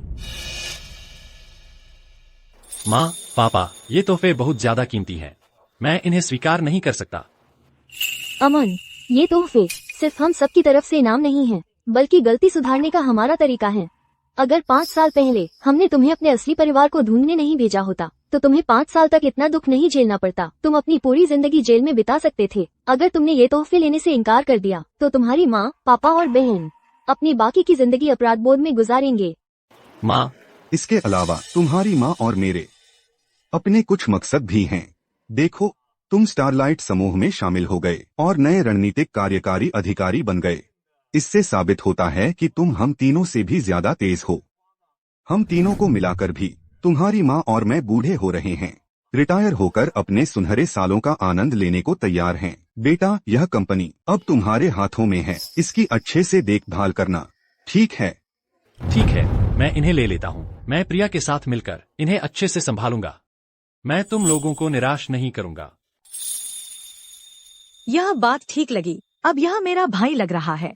अरे हाँ, तो क्या तुम खुद गुप्ता परिवार से बदला लेने की योजना बना रहे हो? क्या तुम्हें अपनी बहन की मदद चाहिए? वो सही कह रही है। गुप्ता परिवार मेरी नफरत के लायक भी नहीं है। बदला लेने की तो बात ही छोड़ दो। फिलहाल तो मैं बस जय की कार ढूंढना चाहता हूँ और अपना नाम साफ करना चाहता हूँ। जेल में पुलिस ने मुझे बताया था कि आर्यन के सीसीटीवी के रिकॉर्ड नष्ट कर दिए गए थे, तो अब हमारा एकमात्र सुराग जय ही है। वह कार ढूंढना। रुको, मैं जैन से तुम्हारी मदद करवा सकती हूँ। आखिरकार वह अंडरवर्ल्ड की रानी है। जैन, यह नाम बहुत परिचित सा लगता है। वो होटल प्रबंधक क्या कर रहा है? क्या उसे पता भी है कि हम कौन हैं? उसने आर्यन को मारा और हमें शिखर होटल से बाहर निकाल दिया। मैं अभी उसकी शिकायत कर रही हूँ। क्या तुम चुप हो सकती हो? वह होटल प्रबंधक कोई अनाड़ी नहीं है। अगर उसके पास कोई बड़ा सहारा नहीं होता, तो वह हमें बाहर निकालने की हिम्मत नहीं करता। क्या प्रिया थी? अगर उसके पास सच में ऐसी ताकत है, तो हमें बंद करवाना उसके लिए बहुत आसान होता। क्या तुमने प्रिया को देखा? उद्घाटन दावत में कितनी अकड़ दिखा रही थी। उसकी कुछ ताकत हो सकती है। पहले हालात समझ लेते हैं, कहीं कोई मुसीबत में न फंस जाए। अवंतिका, माँ, तुम हिम्मत मत करना। उस औरत को तुम्हें बेवकूफ बनाने मत देना। अरे भाई, वह तो बस शिखर होटल की एक वेट्रेस है। उसकी कोई पृष्ठभूमि नहीं है। तुम्हें ये कैसे पता? जब मैं पहले होटल के पास से गुजर रहा था, मैंने उन्हें चुपके से बात करते देखा, तो मैं वहां गया और सुनने लगा। और सुनो, कुछ गड़बड़ चल रही है। अमन शर्मा और तेजस शर्मा, उन्होंने उस लग्जरी कार को किराए पर लेने और भव्य उपहार खरीदने के लिए पैसे उधार लिए थे, बस दिखावा करने के लिए। मुझ पर विश्वास नहीं करते क्या? बस सुनो। माँ, पापा, हमेशा मेरी देखभाल करने के लिए धन्यवाद, और इसके लिए धन्यवाद कि मेरी मदद करने के लिए इतना पैसा लगाया।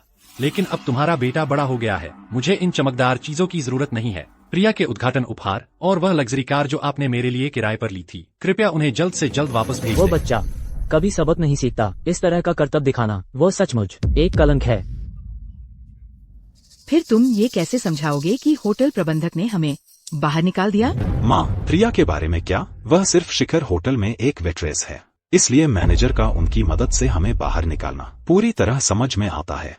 आखिरकार अच्छे परिवार की युवा महिलाओं के रूप में हम कैसे संभवतः सार्वजनिक रूप से तमाशा कर सकती हैं? ना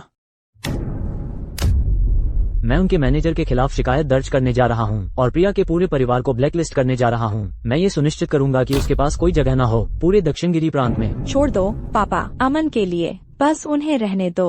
वो लड़का पहले ही हमारे साथ सभी संबंध तोड़ चुका है। उसके पास अब क्या चेहरा बचा है, और मेरी नजरों में उसके पास शुरू से ही कोई नहीं था।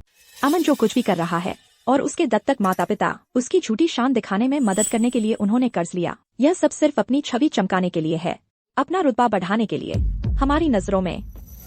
बिल्कुल सही अमन, वह बस मेरा ध्यान खींचने की कोशिश कर रहा है ताकि मैं उस पर ज्यादा ध्यान दूं। बच्चे की तरह नखरे दिखा रहा है। छोड़ो भी, उसकी अनदेखी करते हैं। और अमन अब पता चला है कि वह स्टारलाइट समूह में शामिल हो गया है। नए रणनीतिक कार्यकारी अधिकारी के तौर पर उसकी चर्चा काफी हो रही है और यह प्रचार लगभग 15 दिन तक चलेगा। अगर हम उसे अभी मौका दें वापस आने का तो वह कृतज्ञता से झुक जाएगा। साथ ही शेन परिवार और कंपनी को भी ज्यादा पहचान मिलेगी। फिर पैसा बरसने लगेगा। तुमने सही कहा। ठीक है, ये सोचकर कि वो बस ध्यान आकर्षित करने के लिए प्रतिस्पर्धा कर रहा है और नखरे दिखा रहा है, हम उसे देंगे पूरे परिवार की सेवा करने का मौका। हा। और उसे एक सुलह रात्रि भोज की मेजबानी करनी होगी। पूरे परिवार को आमंत्रित करे और सार्वजनिक रूप से माफी मांगे। नहीं तो वापस आने के बारे में सोच भी नहीं सकता। अगर वो शेन परिवार छोड़ देता है तो वो कुछ नहीं है और जियांग परिवार उसे कुचल देगा। हा। कल असल में आर्यन का 23वां जन्मदिन है। इसे अमन को संभालने दो, उसे रास्ता दो और गलती सुधारने का मौका दो। माँ, मेरी जन्मदिन पार्टी के लिए मैं चाहता हूँ कि वह शिखर दृश्य होटल के स्टारलाइट हॉल में हो। क्या मैं ऐसा कर सकता हूँ? वो सबसे महंगा होटल है पूरे दक्षिणगिरी प्रांत में। वहाँ एक रात का ठहराव कम से कम 10 लाख रुपए का खर्च आता है। अगर तुम्हें अमन के नाराज होने की चिंता है तो शायद हमें यह बात भूल ही जानी चाहिए। आखिरकार जन्मदिन की पार्टी ही होती है, चाहे वह कहीं भी हो। बिल्कुल नहीं आर्यन, कल तुम्हारा 23वां जन्मदिन है। हम इसे एक साधारण दिन की तरह नहीं मना सकते। तुम चिंता मत करो, पापा ये सुनिश्चित करेंगे कि तुम्हारी अब तक की सबसे शानदार जन्मदिन पार्टी हो। शुक्रिया पापा। अमन को बता दो कि अगर वो कभी शेन परिवार में वापस आना चाहता है तो उसे तारांकित सभागार सुरक्षित करके आर्यन को देना होगा। यह कोई अनुरोध नहीं है, यह उसके लिए एक मौका है खुद को साबित करने का, क्योंकि शेन परिवार के बिना वो कुछ भी नहीं है और उसे हमारी पूरी ताकत से की गई प्रतिक्रिया का सामना करना होगा। अमन, आज तुमने सबको नाखुश कर दिया है। तुमने आर्यन को भी बहुत नाराज कर दिया। हमारे माता पिता और सोनाली बेहद गुस्से में हैं, लेकिन हम अभी भी परिवार हैं। मैं उन्हें मना पाई हूँ कि वे तुम्हें ब्लैकलिस्ट न करें और वे तुम्हें चीजें सही करने का एक आखिरी मौका देने को तैयार हैं। बताओ, मैं जानना चाहता हूँ कि तुम्हारे दिमाग में किस तरह की मनोहार है। कल आर्यन का जन्मदिन है। तुम्हें उसके लिए एक जन्मदिन की दावत देनी होगी। याद रखना, वह होनी चाहिए क्रेस्टव्यू होटल के स्टारलाइट हॉल में। पैमाना पूरी तरह से $10 लाख का होना चाहिए। ओह, और हर चीज, सजावट, खाना और पीना सबसे बढ़िया होना चाहिए। एक मामूली 10 लाख, कोई समस्या नहीं होनी चाहिए। तुम्हारे जैसे बड़े आदमी के लिए, है ना? तुमने अपने दत्तक परिवार को भी घसीट लिया दिखावा करने के लिए। खैर, मैं आज तुम्हें सबक सिखाने आई हूँ। देखते हैं कि तुम्हारी हिम्मत फिर कभी होती है ऐसा दिखावा करने की। और कुछ? ओह, और भी है।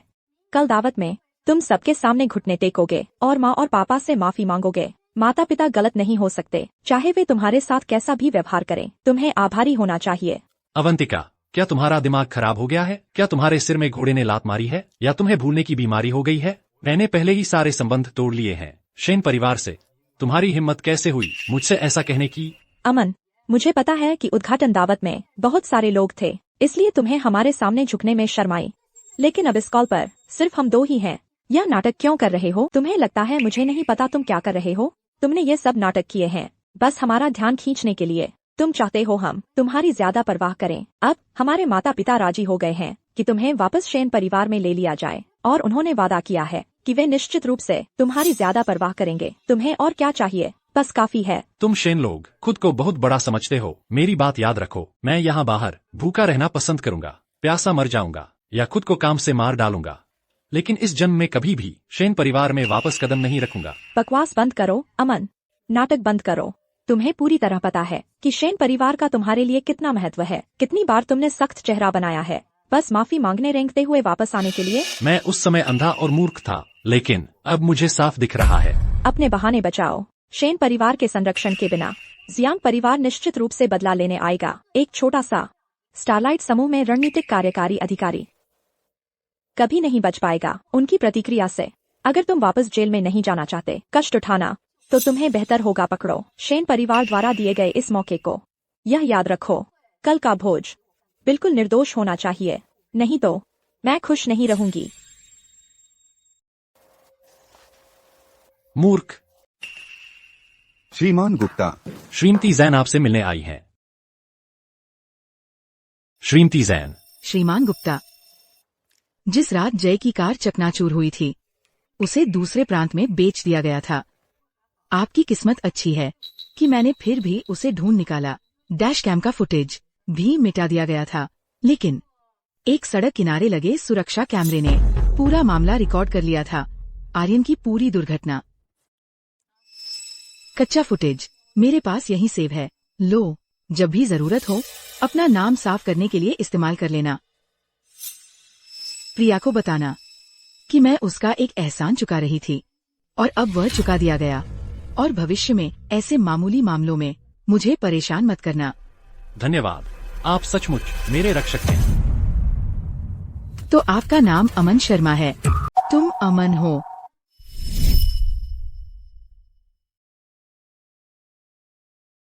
छोटी बच्ची, मैंने कुछ बोतलें बेचकर यह बन लिया है, गरम गरम खा लो। यह आज क्लिनिक का है।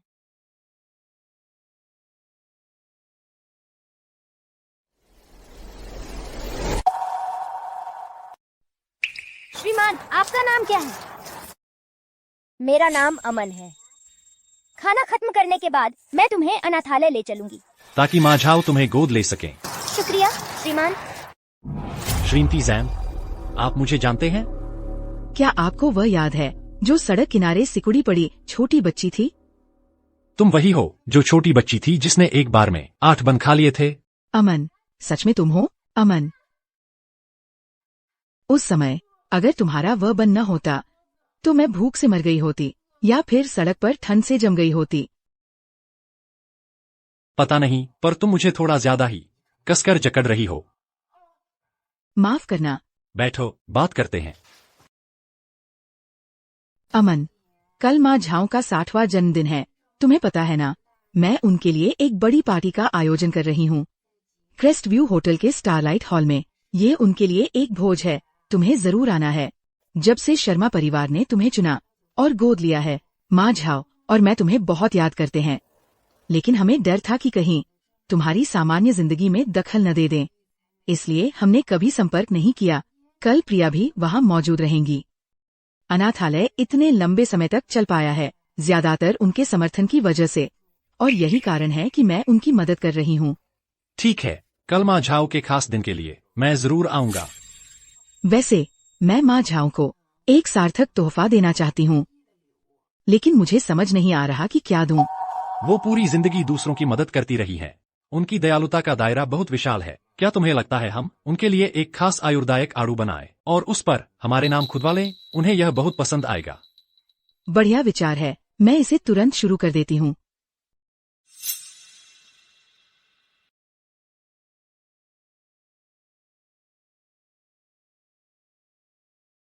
वाह, ये तो कमाल का है। ये बिल्कुल शानदार है। आर्यन, ये जगह कितनी शानदार और लग्जरी है। और देखो वो सारी प्रीमियम शराब और लाफाइट। हमारा आर्यन सच में सबसे बेहतरीन है। न सिर्फ वो असाधारण रूप से सक्षम है, बल्कि उनके इतने लाडले भी है। उनके माता पिता और बहनें, ये तो बहुत ईर्ष्याजनक है। अमन शर्मा, तो तुम ही स्टारलाइट ग्रुप के नए रणनीतिक कार्यकारी अधिकारी हो। हमारे माता पिता और बहन की नजरों में तुम हमेशा मुझसे नीचे ही रहोगे। तुम ही हो, बिल्कुल। अवंतिका, तुमने तुरंत ही देख लिया कि अमन कितना नकली है, फिर भी तुमने उसे आज्ञाकारी बना दिया। हमारे आर्यन के लिए जन्मदिन की दावत का आयोजन करवाया। तारांकित सभागार सबसे शानदार दावत हॉल है पूरे दक्षिण गिरी प्रांत में। इसे 3 महीने पहले बुक करना पड़ता है और अमन ने वास्तव में इसे हासिल कर लिया। मैं हमेशा कहती थी अमन ने वो सब कुछ किया बस दिखावे के लिए, बस हमारा ध्यान खींचने के लिए। वह चाहता है कि हम उसकी ज्यादा परवाह करें। बस उसे एक मौका दो हमारी सेवा करने का, और वह हर हद पार कर जाएगा खुद को साबित करने के लिए। लेकिन वह इसके लायक है। यह उसकी अपनी गलती है, दिखावा करने की कोशिश करने के लिए। भले ही अमन ने योजना बनाई इस जन्मदिन पार्टी की, हम नहीं कर सकते उसे इतनी आसानी से माफ कर सकते, नहीं तो वो बस यूं ही हमारी अवज्ञा करता रहेगा। आप सही कह रहे हैं पापा, हम उसे आसानी से माफ नहीं कर सकते और हमें उसे सख्त सजा भी देनी चाहिए। उसे पता होना चाहिए कि ये खेल खेलने की कीमत चुकानी पड़ती है। ठीक है, आखिरकार हम परिवार है, चलो बस उसे सजा देते हैं। उसे 100 बार सामने के दरवाजे पर सिर झुकाने के लिए कहकर, इतना काफी होना चाहिए। आर्यन, वाह, टेबल पर इतनी शानदार शराब और लाफाइट, क्या मैं सच में थोड़ी ले सकती हूँ? मैंने तो पहले कभी टेस्ट भी नहीं किया।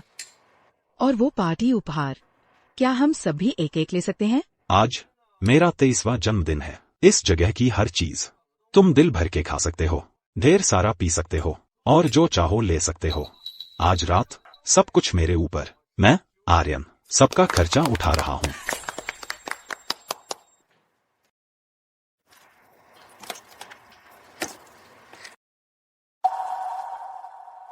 वैसे भी सब कुछ अमन के ही पैसे से है, उसने ये सब लोन लेकर खरीदा है, तो ये मेरे पैसे तो हैं नहीं। मेरे लिए तो बस फ्री का माल है, जितना हो सके उतना निचोड़ लेना चाहिए। पापा, अमन वो कहाँ है? क्या आपको लगता है वो हमारे परिवार से माफी मांगना नहीं चाहता? उसकी इतनी हिम्मत नहीं। अगर उसने ये मौका गंवा दिया तो वो फिर कभी शेन परिवार में कदम भी नहीं रख सकेगा। सोनाली, उसे फोन लगाओ, बोलो उसे उसके पास 10 मिनट हैं यहाँ आने के लिए।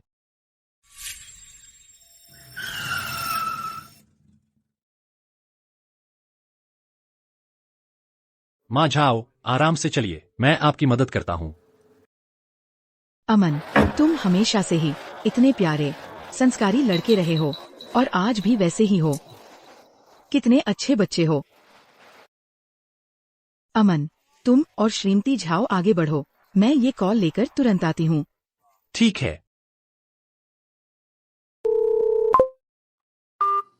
पापा, अमन ने मुझ पर फोन ऐसे जड़ दिया 2 बार। उसे हमारी जरा भी परवाह नहीं है। दीदी, अमन तो आखिर स्टारलाइट ग्रुप का नया रणनीतिक कार्यकारी अधिकारी है, स्वाभाविक है कि वो अकड़ दिखाएगा। वो नया रणनीतिक कार्यकारी अधिकारी वाली पोस्ट शेन परिवार की दौलत के आगे कुछ भी नहीं है, बेकार की चीज है। उसे फोन करते रहो, उसे बताओ कि मैं बहुत नाराज हूँ। अरे ये क्या है?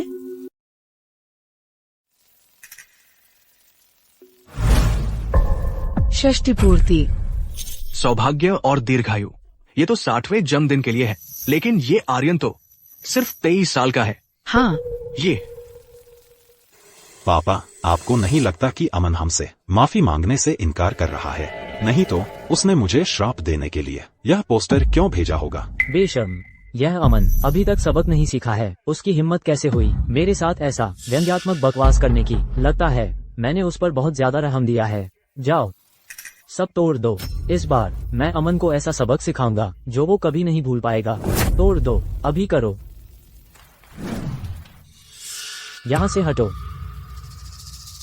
मैंने कहा तोड़ दो।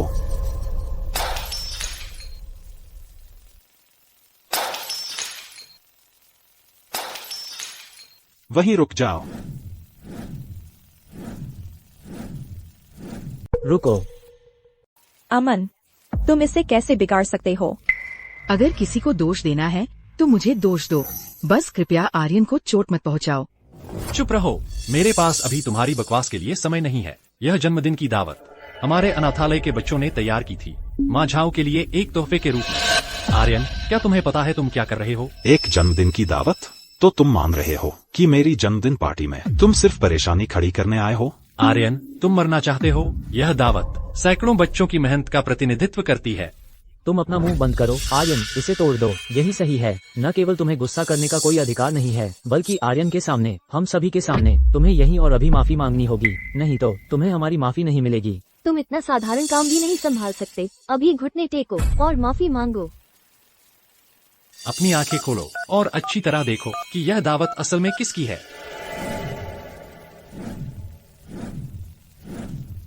स्टारफिश अनाथालय, माँ झाओ की 60वीं जन्मदिन की दावत। इसका क्या मतलब है? मैंने कल ही तुमसे कहा था कि तैयारी करो आर्यन के जन्मदिन की दावत की। क्या तुमने मेरे आदेशों का पालन नहीं किया? मैंने शेन परिवार से सारे संबंध तोड़ लिए हैं। आज की यह दावत माँ झाओ के 60वें जन्मदिन के लिए है, यह आर्यन के लिए नहीं है। कृतघ्न बेटा, मैंने तुमसे कहा था कि आर्यन के लिए दावत रखो और तुमने वह भी नहीं किया। तुम कितने छोटे दिल के हो सकते हो? क्या तुम्हारे दिल में वाकई उसके लिए थोड़ी सी भी जगह नहीं है? आज आर्यन का 23वां जन्मदिन है। साल में एक बार ही तो आता है। तुम आर्यन के साथ ऐसा कैसे कर सकते हो? मैं न उसकी माँ हूँ न पिता, मुझे क्यों परवाह करनी चाहिए? मुझे परवाह नहीं, चूंकि तुमने आर्यन के लिए जन्मदिन की दावत नहीं रखी, तुमने हमारा मूड बिल्कुल खराब कर दिया है। तो आज तुम हमें एक स्पष्टीकरण देने के मोहताज हो, नहीं तो हम तुमसे नाता तोड़ लेंगे। तुम लोग हो जिन्होंने माँ झाओ की जन्मदिन की दावत बर्बाद की है। आज तुम ही हो जिन्हें मुझे और माँ झाओ को स्पष्टीकरण देना चाहिए। तुम्हारा यह धक्का मुक्की का खेल पहली बार में ही काफी था, लेकिन अगर तुम इसे बार बार दोहराते रहे तो यह सिर्फ दयनीय है। तुमने जानबूझकर निदेशक झाओ का 60वां जन्मदिन यहाँ रखवाया। पहला, हमारे सामने शान दिखाने के लिए, हमें अपने कौशल से प्रभावित करने के लिए, और दूसरा, इस दावत को बर्बाद करने के लिए, हमें घेरने और मुश्किल में डालने के लिए। फिर तुम बचाव करने आते और हमें जीत लेते। तुम्हारा छोटा दिमाग हमेशा कुछ न कुछ नई चाल सोचता रहता है। अमन, तुमने हमें सचमुच निराश किया है। हमने तुम्हें कितने मौके दिए हैं। तुम ईमानदारी से मेहनत करके खुद को साबित करना ही नहीं चाहते। बजाय इसके तुम इन घटिया हथकंडों का सहारा लेते हो। यह बिल्कुल घिनौना है। अवंतिका, मैंने अपने जीवन में बहुत सी घमंडी महिलाएं देखी हैं, लेकिन तुम ही सबसे बड़ी हो। सुनो, तुम्हें सच में अस्पताल जाकर अपने दिमाग की जांच करवानी चाहिए। तुम्हारी हालत देखो। इसी वक्त आर्यन के सामने घुटने टेक कर माफी मांगो। उसे क्या हक है कि वह मुझे घुटने टेकने और माफी मांगने को कहे? हम कृतघ्न बेटा, मेरी अवज्ञा करने की तुम्हारी हिम्मत कैसे हुई? आज मैं पारिवारिक दंड का इस्तेमाल करके तुम्हें सबक सिखाने वाला हूँ। सोफिया, अवंतिका, उसे दबाकर पकड़ो। आज मैं तुम्हें समझाऊंगा कि पदानुक्रम का क्या मतलब है और पारिवारिक दंड क्या होता है। तुम क्या कर रहे हो? तुम्हें क्या लगता है तुम क्या कर रहे हो? उसे छोड़ दो। मुझे छोड़ दो। उसे छोड़ दो। तुमने अपने ग्रेड छिपाए, आर्यन को उकसाया, दिखावे के लिए कर्ज लिए और अपने ही परिवार पर गंदी चालें चली। तुम सिर्फ मुसीबत हो। आज मैं तुम्हें ठीक से सबक सिखाऊंगा। उसे जमीन पर दबोचो। मैं उसे पारिवारिक दंड का असली स्वाद चखाऊंगा। तुम माफी मांगोगे या नहीं, उस तरह कम दर्द होगा। अरे अब बस करो। आखिरकार वो तुम्हारा अपना बेटा है। खून का रिश्ता पानी से गाढ़ा होता है। बस उसे कुछ दर्जन हल्की चाबुकी मार दे दो। तुम लोग पूरी तरह से कानून के बाहर हो। अभी भी गलती मानने से इनकार कर रहे हो? तुम गलती मानोगे या नहीं? अब बात बन रही है, उसे मार डालो। अभी भी गलती नहीं मानोगे? रुको। श्रीमती झाओ, बुढ़िया, तुम्हें अमन के लिए भीख मांगने का कोई हक नहीं है। यह एक पारिवारिक मामला है। तुम्हें इसमें दखल देने का अधिकार कब मिला? वह इतना बिगड़ गया है और तुम अनाथालय की प्रमुख होकर इसकी जिम्मेदार भी हो। ये सच नहीं है। अमन हमेशा से ही एक अच्छा संस्कारी लड़का रहा है। वो तो कबाड़ भी बेचता है ताकि अनाथालय का खर्च चल सके। अच्छा, संस्कारी? माँ झाओ को हाथ लगाने की हिम्मत मत करना। तुम्हें कोई समस्या है? मुझसे पेश आओ। मेरे प्यारे भाई, तुम खुद को भी नहीं बचा सकते और अभी भी इस बुढ़िया की चिंता कर रहे हो? अच्छा तो आज मैं उसे एक ऐसा सबक सिखाऊंगा जिसे तुम कभी नहीं भूलोगे।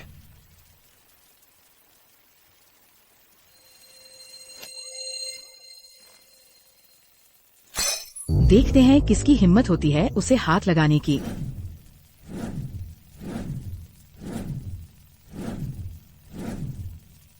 मैं चुनौती देती हूँ कि तुम में से कोई उसे छूने की हिम्मत करे। वह कौन है?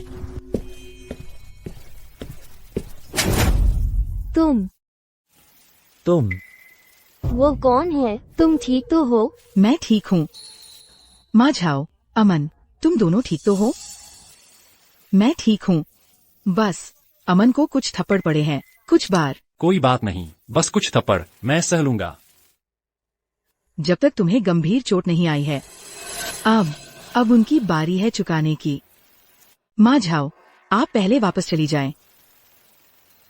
माँ, सावधान रहना।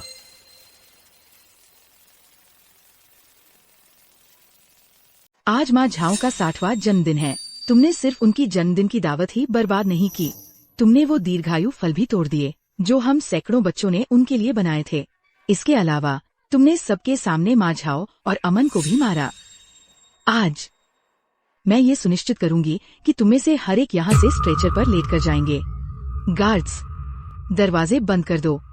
मेरी अनुमति के बिना कोई भी नहीं जा सकता।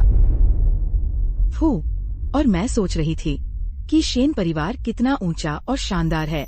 पता चला कि वे अपनी खुद की पार्टी का खर्च भी नहीं उठा सकते, दूसरों की पार्टी में क्रैश करना पड़ता है। कितना दयनीय है। शर्मिंदगी तो बुरी है ही, लेकिन अब हम घिर गए हैं। शायद हम बाहर नहीं निकल पाएंगे। हो सकता है हमें मार भी दिया जाए। आर्यन शेन हम सबको मरवा देगा। ये तो बहुत ज्यादा हो गया। दावत बर्बाद करना काफी नहीं था। उन्होंने अमन शेन और निदेशक झाओ को भी मारा। ये तो बहुत ज्यादा हो गया। बिल्कुल सही। नमस्ते, मैं आर्यन शेन हूँ, शेन परिवार का सबसे बड़ा बेटा और जियांग ग्रुप का दामाद। अरे, तुम्हारी हिम्मत कैसे हुई फिर से किसी को मारने की? क्या शेन परिवार के युवराज होने का मतलब है कि तुम किसी की जन्मदिन की दावत बर्बाद कर सकते हो, उनका सिर फोड़ सकते हो? तो क्या शेन परिवार का एक युवराज बस सबके सामने लोगों को मार सकता है? युवती, इतनी घमंडी मत बनो। मुझे सबक सिखाने की कोशिश कर रही हो? पहले देखो तुम में वो हुनर है भी या नहीं। हमारा शेन परिवार अमीर और ताकतवर है। हमारे पास पैसे की कोई कमी नहीं है। एक दावत में क्या बड़ी बात है? तुमने किसी को मारा है तो तुम बड़ी मुसीबत में हो। क्या? बताओ मुझे, मैं जैन ये किस मुसीबत में फंस गई हूँ? क्या तुम अंडरवर्ल्ड की रानी जैन ये हो? जैन, वो कुख्यात दक्षिणगिरी प्रांत की अंडरवर्ल्ड की राजकुमारी है। उसके ढेरों धंधे चलते हैं और वफादार आदमियों की एक पूरी टोली है उसके पास। मैंने सुना है कि श्रीमती जैन बहुत खूबसूरत है, लेकिन वो बिल्कुल बेरहम है। क्यों? और स्टारफिश अनाथालय उसका सबसे बड़ा नाजुक मुद्दा है। ये शेन परिवार के प्रिय लोग न सिर्फ निदेशक झाओ की जन्मदिन की दावत बर्बाद की, बल्कि उन्होंने उनका सिर भी फोड़ने की कोशिश की। इसकी भारी कीमत चुकानी पड़ेगी इन्हें। क्या आप सचमुच जैन हैं? बिल्कुल सही पहचाना। मैं अंडरवर्ल्ड की रानी जैन हूँ। आज तुमने मेरे सबसे करीब के 2 लोगों को चोट पहुँचाई है। तुम्हें इसका जवाब देना होगा। श्रीमती जैन, हम आपको 20 लाख रुपए दे सकते हैं। नहीं, 50 लाख रुपए भी ठीक है। हाँ, बिल्कुल। तुम्हें लगता है मुझे तुम्हारे 50 लाख रुपए की जरूरत है? ये सिद्धांत की बात है। ये तुम्हारे माँ झाओ और अमन को सताने की बात है। लोग, इनकी बाहें तोड़ दो। श्रीमती जैन, प्लीज श्रीमती जैन, हम अमन के परिवार वाले हैं। क्या आप इस बार हमें जाने दे सकती हैं अमन के नाम पर? हाँ, मैं अमन की माँ हूँ। ये अमन के पिता है। ये दोनों अमन की बहनें हैं। अगर तुमने मुझे चोट पहुँचाई तो अमन टूट जाएगा। अमन, कुछ तो बोलो। तुम अमन के माता पिता हो, तुम परिवार हो। पर मैंने अभी क्या देखा? तुम उसे दबोच रहे हो और उसे थप्पड़ मार रहे हो। क्या यही तुम्हारा प्यार है? उसे दबोचकर और उसे थप्पड़ मारकर? अच्छा, तो ठीक है, मुझे तुम्हें उसका स्वाद चखाने दो, जिसे अमन और मैं प्यार कहते हैं। पहरेदारों, उन्हें उसका स्वाद चखने दो, जिसे अमन और मैं प्यार कहते हैं। ये रोको, मत करो। अमन, मिस ये को तुरंत रोको। अगर शेन परिवार का कोई भी व्यक्ति चोटिल हुआ तो तुम कभी भी शेन परिवार में कदम नहीं रख पाओगे। वह शेन परिवार का गंदा पोखर मैं इस जन्म में वापस नहीं जाऊंगा और नहीं अगले जन्म में। अमन, हम परिवार हैं। तुम उसे हमें ऐसे चोट पहुंचाने कैसे दे सकते हो? तुम अपनी माँ का दिल तोड़ रहे हो। अमन, क्या तुम उन्हें एक मौका देना चाहते हो? अगर तुम मान जाओ तो मैं उन्हें छोड़ सकती हूँ। उन्होंने अपनी कब्र खोदी है, उन्हें उसमें लेटने दो। बस अमन, यह हार्ड टू गेट का नाटक अब काम नहीं कर रहा। सहानुभूति के लिए शिकार बनने का नाटक भी काम नहीं कर रहा। और अब तुम हीरो बन रहे हो। क्या तुम सच में ऐसा सोचते हो? हीरो बन रहे हो? तुमने यह पूरा मामला रचा है। तुमने हमारे और मिस ये के बीच झगड़ा शुरू किया, और फिर जब वह हमें हमारी जगह दिखाने वाली होती है, तुम बीच में आते हो हीरो बनने के लिए। इस तरह हम तुम्हारे आभारी होंगे और तुम्हारी कदर करने लगेंगे। तुम सच में सोचते हो कि मैं तुम्हारे इस दयनीय छोटे खेल को नहीं देख पाती? अमन, तुमने तो यह नाटक करने का तरीका बखूबी सीख लिया है। भीख मांगना, चिपकना और पीड़ित बनने का नाटक करना। तुमने तो इसे बखूबी सीख लिया है। अवंतिका, तुम्हें यह आत्मविश्वास आता कहाँ से है, यह सोचकर कि मैं ये सब करूँगा बस तुम्हारा ध्यान पाने के लिए? अमन, मुझे लगता था कि मेरा भाग्य बहुत खराब है इस जीवन में पैदा होने का, लेकिन तुम्हारी हालत तो और भी बुरी है। ठीक है, हालांकि तुम्हारा यह छोटा सा नाटक सचमुच घृणित है। मुझे मानना पड़ेगा, तुमने इस दौर को जीत लिया। एक बार पापा की जन्मदिन की दावत खत्म हो जाए, तुम रेंगते हुए शेन परिवार में वापस आ सकते हो। हम तुम्हें शरण देंगे, लेकिन इसे दोबारा मत होने देना। अमन, तुम सच में इस पर विचार तो नहीं कर रहे हो, है ना? मैंने तो बहुत पहले ही उनसे सारे संबंध तोड़ लिए थे। उन्हें हराओ और उसके बाद एक हाथ तोड़ दो। तुम किसका हाथ तोड़ने की कोशिश कर रहे हो? आर्यन, तुम ठीक हो? खुशी, दक्षिण गिरी प्रांत में वो उन चंद अरबतियों में से एक है। उसका दबदबा जैन जितना ही है। मैंने सुना है उसने हाल ही में शर्मा गठबंधन से हाथ मिला लिया है। वह यहाँ क्या कर रही है? मैंने सुना था कि वो पहले शैन परिवार से सगाई में थी। उसकी शादी अमन से तय थी, लेकिन उसने उसे नीचा समझा और फिर उसने जय को वंशपति अवस्था में पहुंचा दिया। तो अब वो आर्यन की मंगेतर है। आर्यन सचमुच सपनों की जिंदगी जी रहा है ना? न सिर्फ उसे अपने माता पिता का पक्ष मिल गया और अपनी बहनों का, बल्कि एक अमीर मंगेतर भी पाली। हाँ, शुक्र है खुशी आ गई। अब हमें और तकलीफ नहीं उठानी पड़ेगी। खुशी, तुम आखिरकार आ गई। अमन हमारे पूरे परिवार को पीटने ही वाला था, मार डालने। खुशी, तुम्हें हमारा बदला लेने में मदद करनी होगी और इस गड़बड़ को साफ करना होगा, नहीं तो यह अपमान हमारी पूरी जिंदगी हमें सताता रहेगा। खुशी,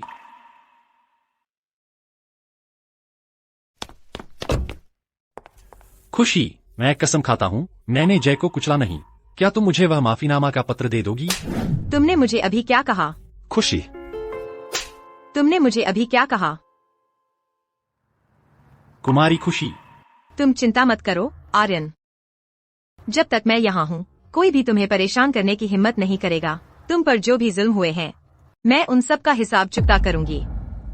खुशी, तुम मेरे लिए बहुत अच्छी हो। मैं दो बातें साफ कर देती हूँ। पहली, मैं शेन परिवार के हर व्यक्ति की रक्षा कर रही हूँ, चाहे उन्होंने कुछ भी किया हो। वे सब मेरी सुरक्षा में हैं। दूसरी, अमन ने मेरे भाई को कुचल दिया और उसे कोमा में छोड़ दिया, और अब वह यहाँ आराम से जीवन बिता रहा है। मैं उससे इसका हिसाब चुकता करूंगी। खुशी, निरीक्षक ने तो मुझ पर आरोप भी नहीं लगाया है। तुम्हें क्या हक है कि तुम मुझ पर जय को मारने का आरोप लगाओ? निरीक्षक ने तुम पर आरोप नहीं लगाया, लेकिन मैं लगाऊंगी और तुमसे हिसाब चुकता करूंगी। अमन मेरी सुरक्षा में है, उस पर एक उंगली उठाने की कोशिश करके देखो। मैं तुम्हें चुनौती देती हूँ। जैन, मुझे नहीं पता तुमने अमन को कैसे अपने चंगुल में फंसाया, लेकिन जिस शख्स को मैं ढूंढ रही हूँ वह ऐसा है जिसकी तुम रक्षा नहीं कर सकती। अगर तुम मेरे रास्ते में आने पर अड़ी रही तो मैं तुम्हें भी ढेर कर दूंगी।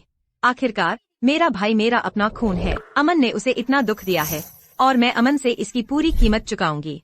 खुशी, क्या तुम यहाँ जेसन का साथ देने आई हो या आर्यन की चापलूसी करने? दक्षिण गिरी प्रांत का हर कोई जानता है कि मैं तथ्यों से चलती हूँ, व्यक्ति से नहीं। ठीक है, तथ्य व्यक्ति नहीं। आगे बढ़ो। उस पेन ड्राइव में क्या है? सबके सामने चला कर दिखाओ।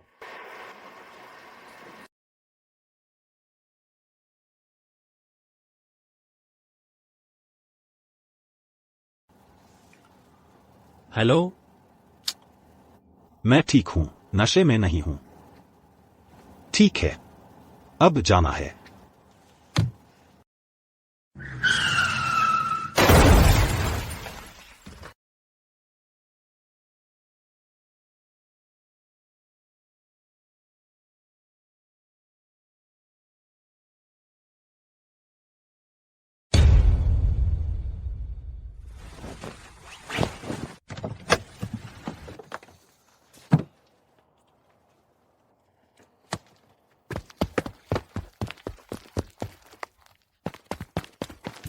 रुको, मैं तुम्हें तुरंत वहां से निकाल लाता हूँ।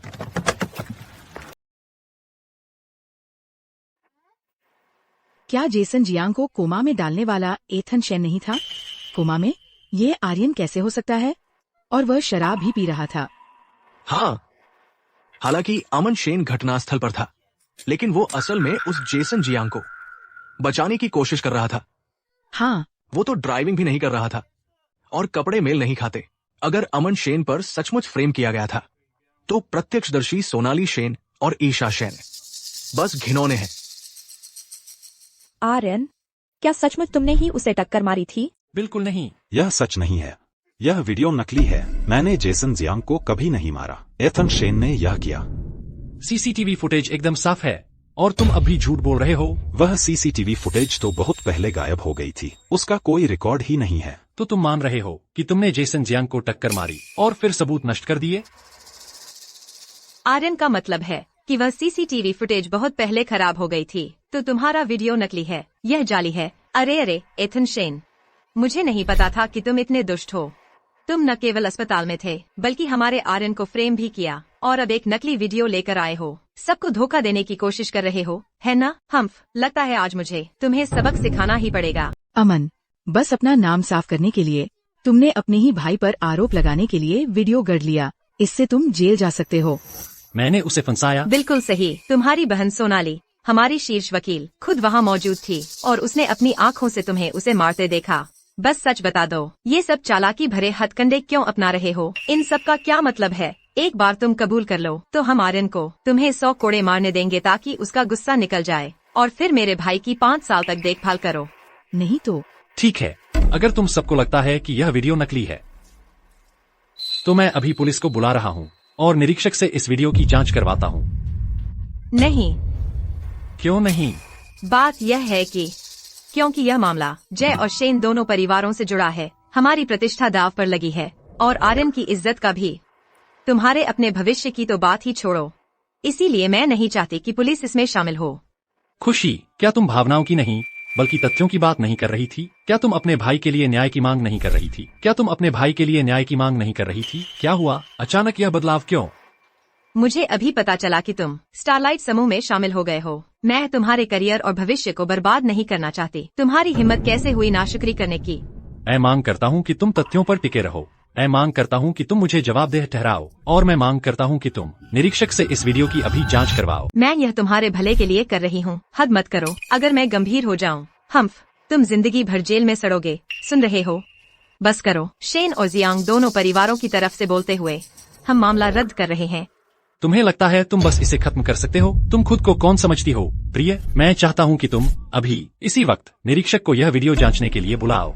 अमन, तुम आर्यन को इसमें घसीटने पर तुले हो, है ना? एक बात सुन लो, इतनी बेशर्मी मत करो।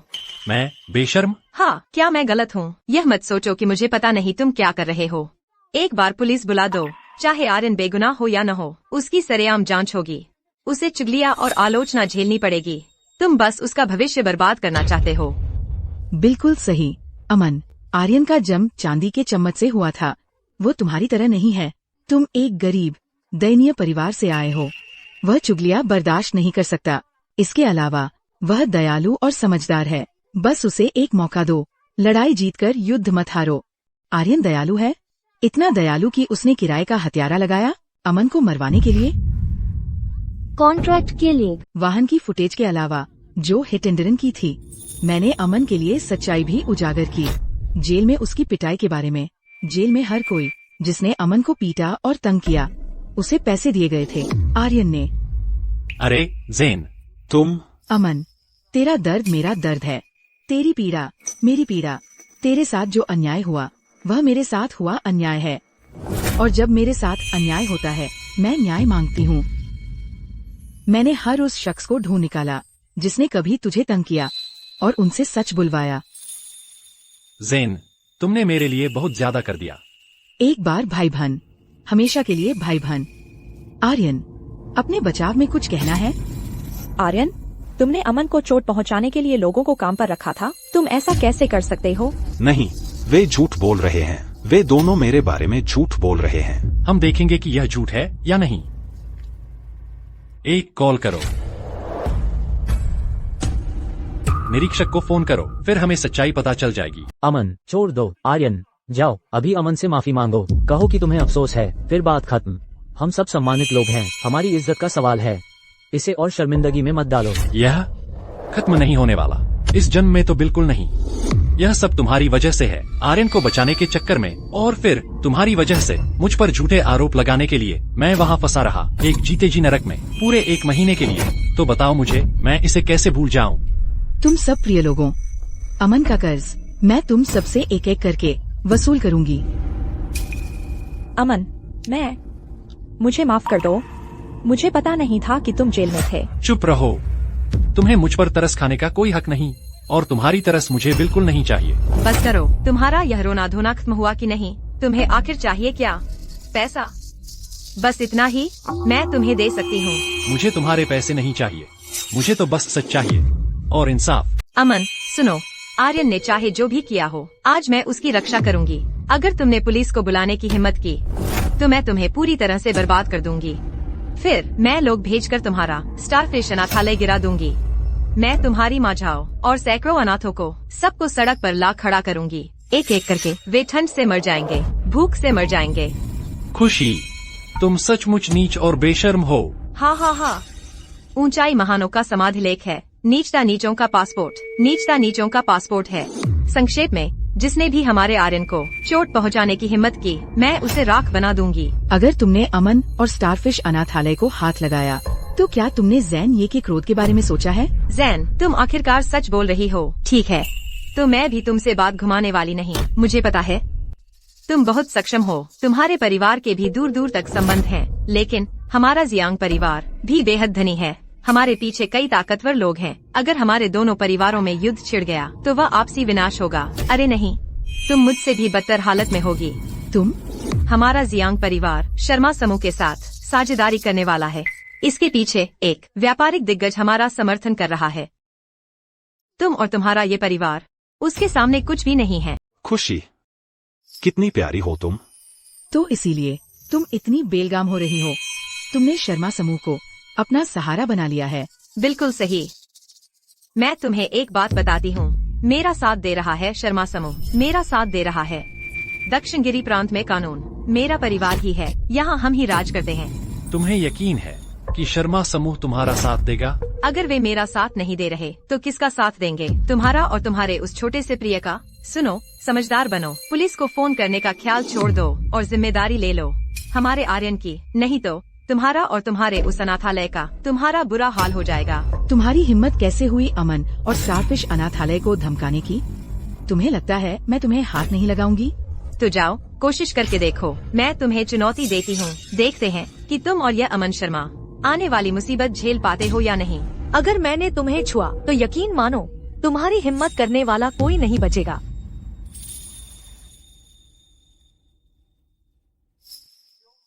अरे यह तो अमन की दत्तक बहन है। यह क्या है अमन? क्या तुमने फिर से इस वेट्रेस को बुलाया है नाटक करवाने के लिए? प्रिया, तुम यहाँ क्या कर रही हो? मेरे प्यारे छोटे भाई को तंग किया जा रहा है। मैं कैसे नहीं आती? खुशी, मुझे तुम्हारा परिचय कराने दो। यह अमन की दत्तक बहन है। यह शिखर होटल में वेट्रेस भी है। कुछ समय पहले उद्घाटन दावत में यह ऐसा नाटक कर रही थी जिसकी इसमें हैसियत नहीं थी। यहाँ तक कि हमारे परिवार को तबाह करने की डींग भी मार रही थी। क्या यह बड़ी मजाकिया बात नहीं है? खुशी, क्या मैं तुम्हें मजाकिया लग रही हूँ? खुशी, अचानक क्यों घुटने टेक रही हो? खुशी, तुम क्या कर रही हो? यह तुम्हारे लायक नहीं है। उठो। चुप रहो। अमन, प्रिया, देखो तुमने क्या कर दिया। तुमने खुशी को इतना गुस्सा दिला दिया। घुटने टेक कर माफी मांगो। खुशी जितनी ज्यादा नाराज होगी तुम दोनों के लिए उतना ही बुरा होगा बाद में।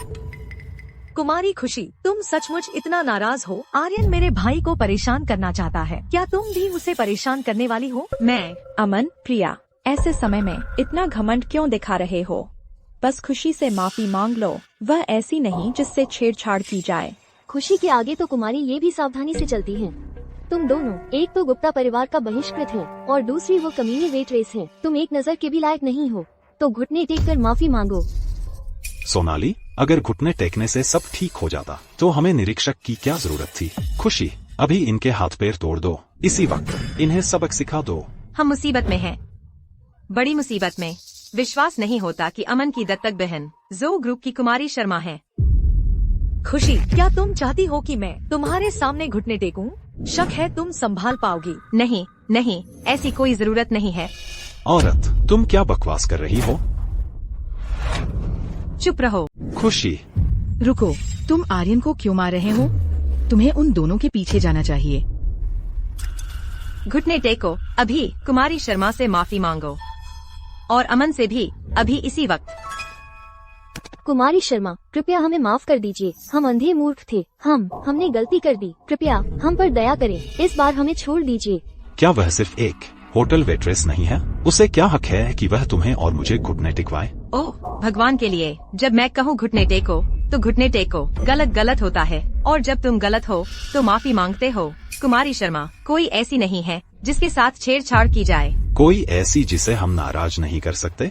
खुशी, तुम सब कुछ गलत समझ रही हो। अमन, यहाँ आओ और खुद को समझाओ। प्रिया सिर्फ एक होटल वेट्रेस है। आर्यन, तुम खुशी से क्यों नहीं पूछते कि क्या उसे जरूरत है मेरे भाई से कुछ समझाने की? नहीं नहीं, यह जरूरी नहीं है, यह जरूरी नहीं है। आर्यन, कुमारी शर्मा से अभी माफी मांगो। मैं नहीं मांगूंगा। वह सिर्फ एक होटल वेट्रेस है। उसे क्या हक है कि वह मुझसे माफी मांगे? मैंने तुम्हें पहले ही बता दिया था, वह कोई होटल वेट्रेस नहीं है। वह जो ग्रुप की उत्तराधिकारी है। क्या?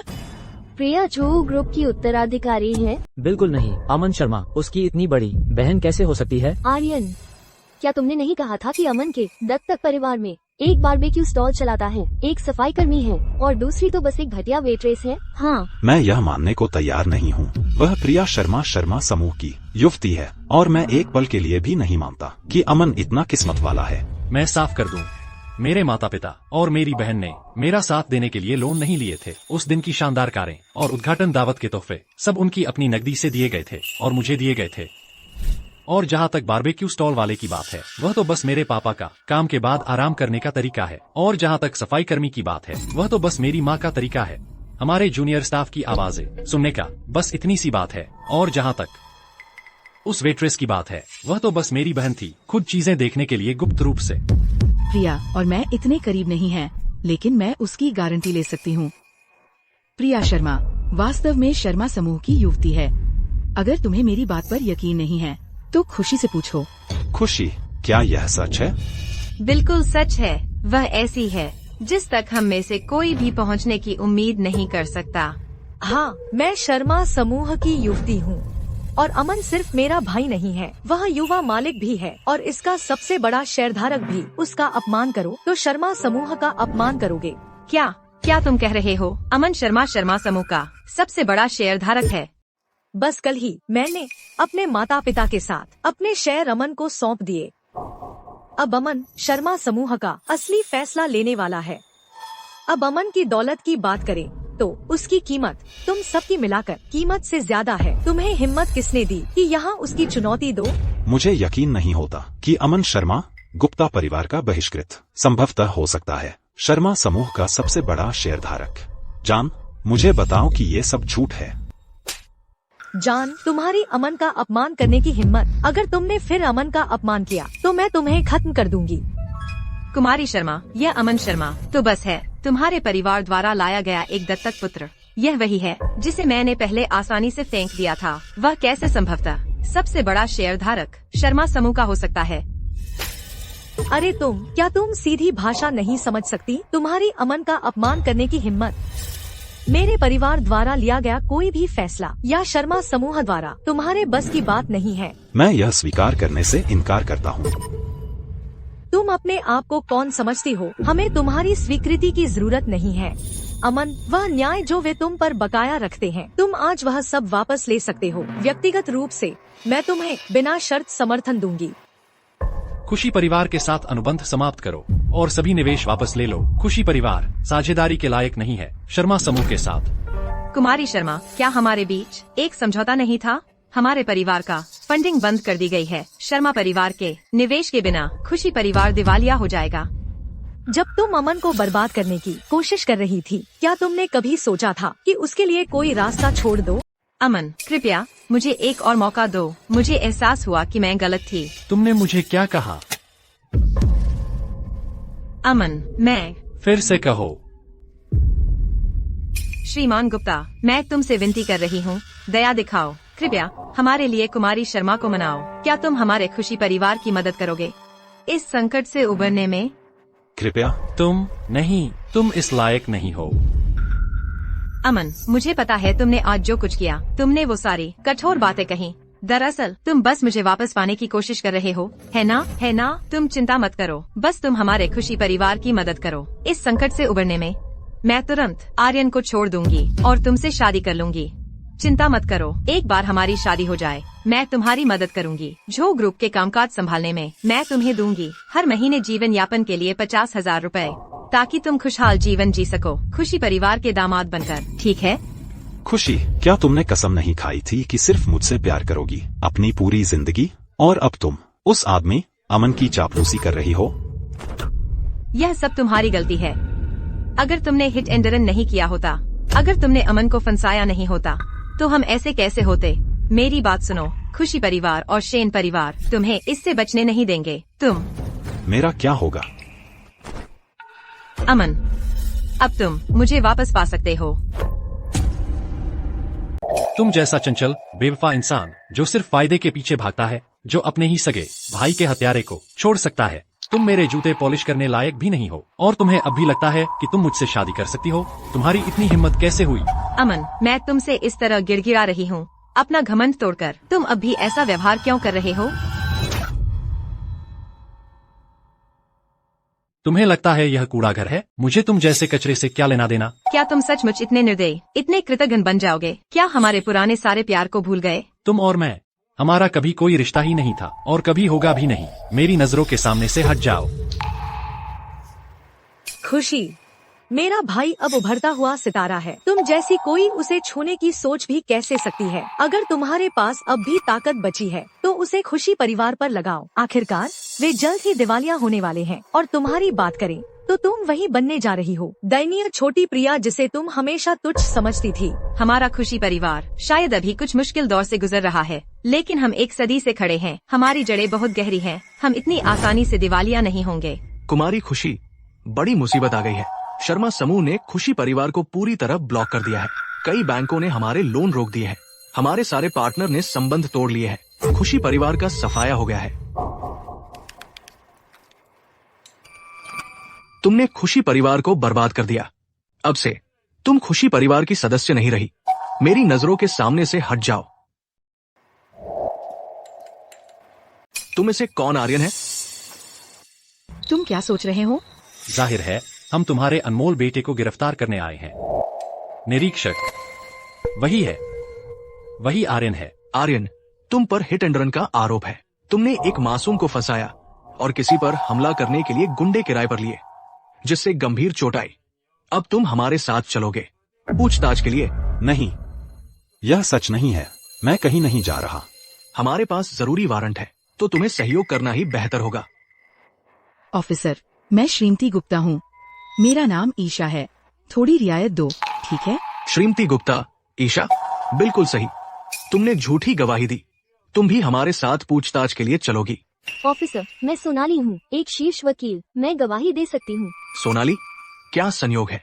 तुमने श्रीमान अमन गुप्ता को फंसाया और न्याय में बाधा डाली। तुम भी मेरे साथ चलोगी। इन्हें ले जाओ। खुशी, खुशी, मुझे बचाओ। खुशी, मुझसे दूर रहो। अगर तुम नहीं होते तो मेरा परिवार दिवालिया नहीं होता। आर्यन, ये तुम्हारी आखिरी चेतावनी है। हमारी जांच में सहयोग करो। मैं जेल नहीं जाऊंगा। नहीं, नहीं, मैं जेल नहीं जाऊंगा। अमन, यह सब तुम्हारी गलती है। आर्यन, तुम पर हत्या का संदेह है और सबूत लोहे जैसे मजबूत है। मैं अब तुम्हें गिरफ्तार कर रहा हूँ।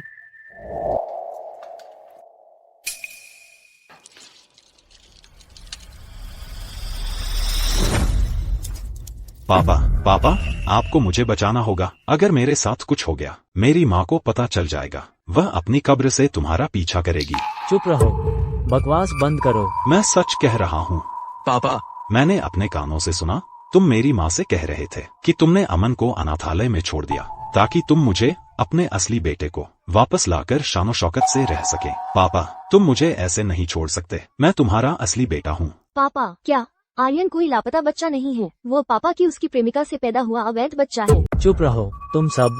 विक्रम, क्या आर्यन ने जो कहा वो सच है? क्या वो तुम्हारा अवैध बेटा है? प्रिया, मुझे समझाने दो। मैंने वही गलती की है जो कोई भी आदमी करता। तो जो उसने कहा वह सच है। अपने अनमोल बेटे के लिए, उसे बेहतर जीवन देने के लिए। तुमने अमन को तब त्याग दिया जब वह बस एक बच्चा था और तुमने हमें दिमागी धोया और उसकी बुराई करते रहे। क्या जो बेटा मैंने तुम्हें दिया वो उस जैसा अच्छा नहीं है। मुझे जवाब दो। प्रिया, तुम्हारे पास पहले से ही मैं हूँ। आर्यन की माँ बस मेरे दिल में जगह बनाए हुए है, उससे क्या फर्क पड़ता है। अमन अब बिल्कुल ठीक कर रहा है। मैंने तुम्हारी रखेल के बच्चे को पाला 20 साल से भी ज्यादा, जबकि मैं अपने ही बेटे को 20 साल से भी ज्यादा नाकामयाब करती रही। क्या तुम आदमी भी हो?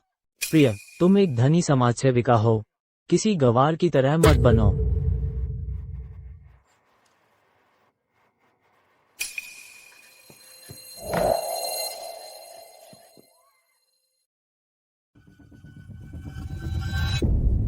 पापा, तुमने बस एक जान गंवाई, मैंने अपनी आजादी गंवाई। अमन, माँ को बहुत अफसोस है। श्रीमती गुप्ता, आप गलत हैं। मैं आपका बेटा नहीं हूँ। इन सबको ले जाओ।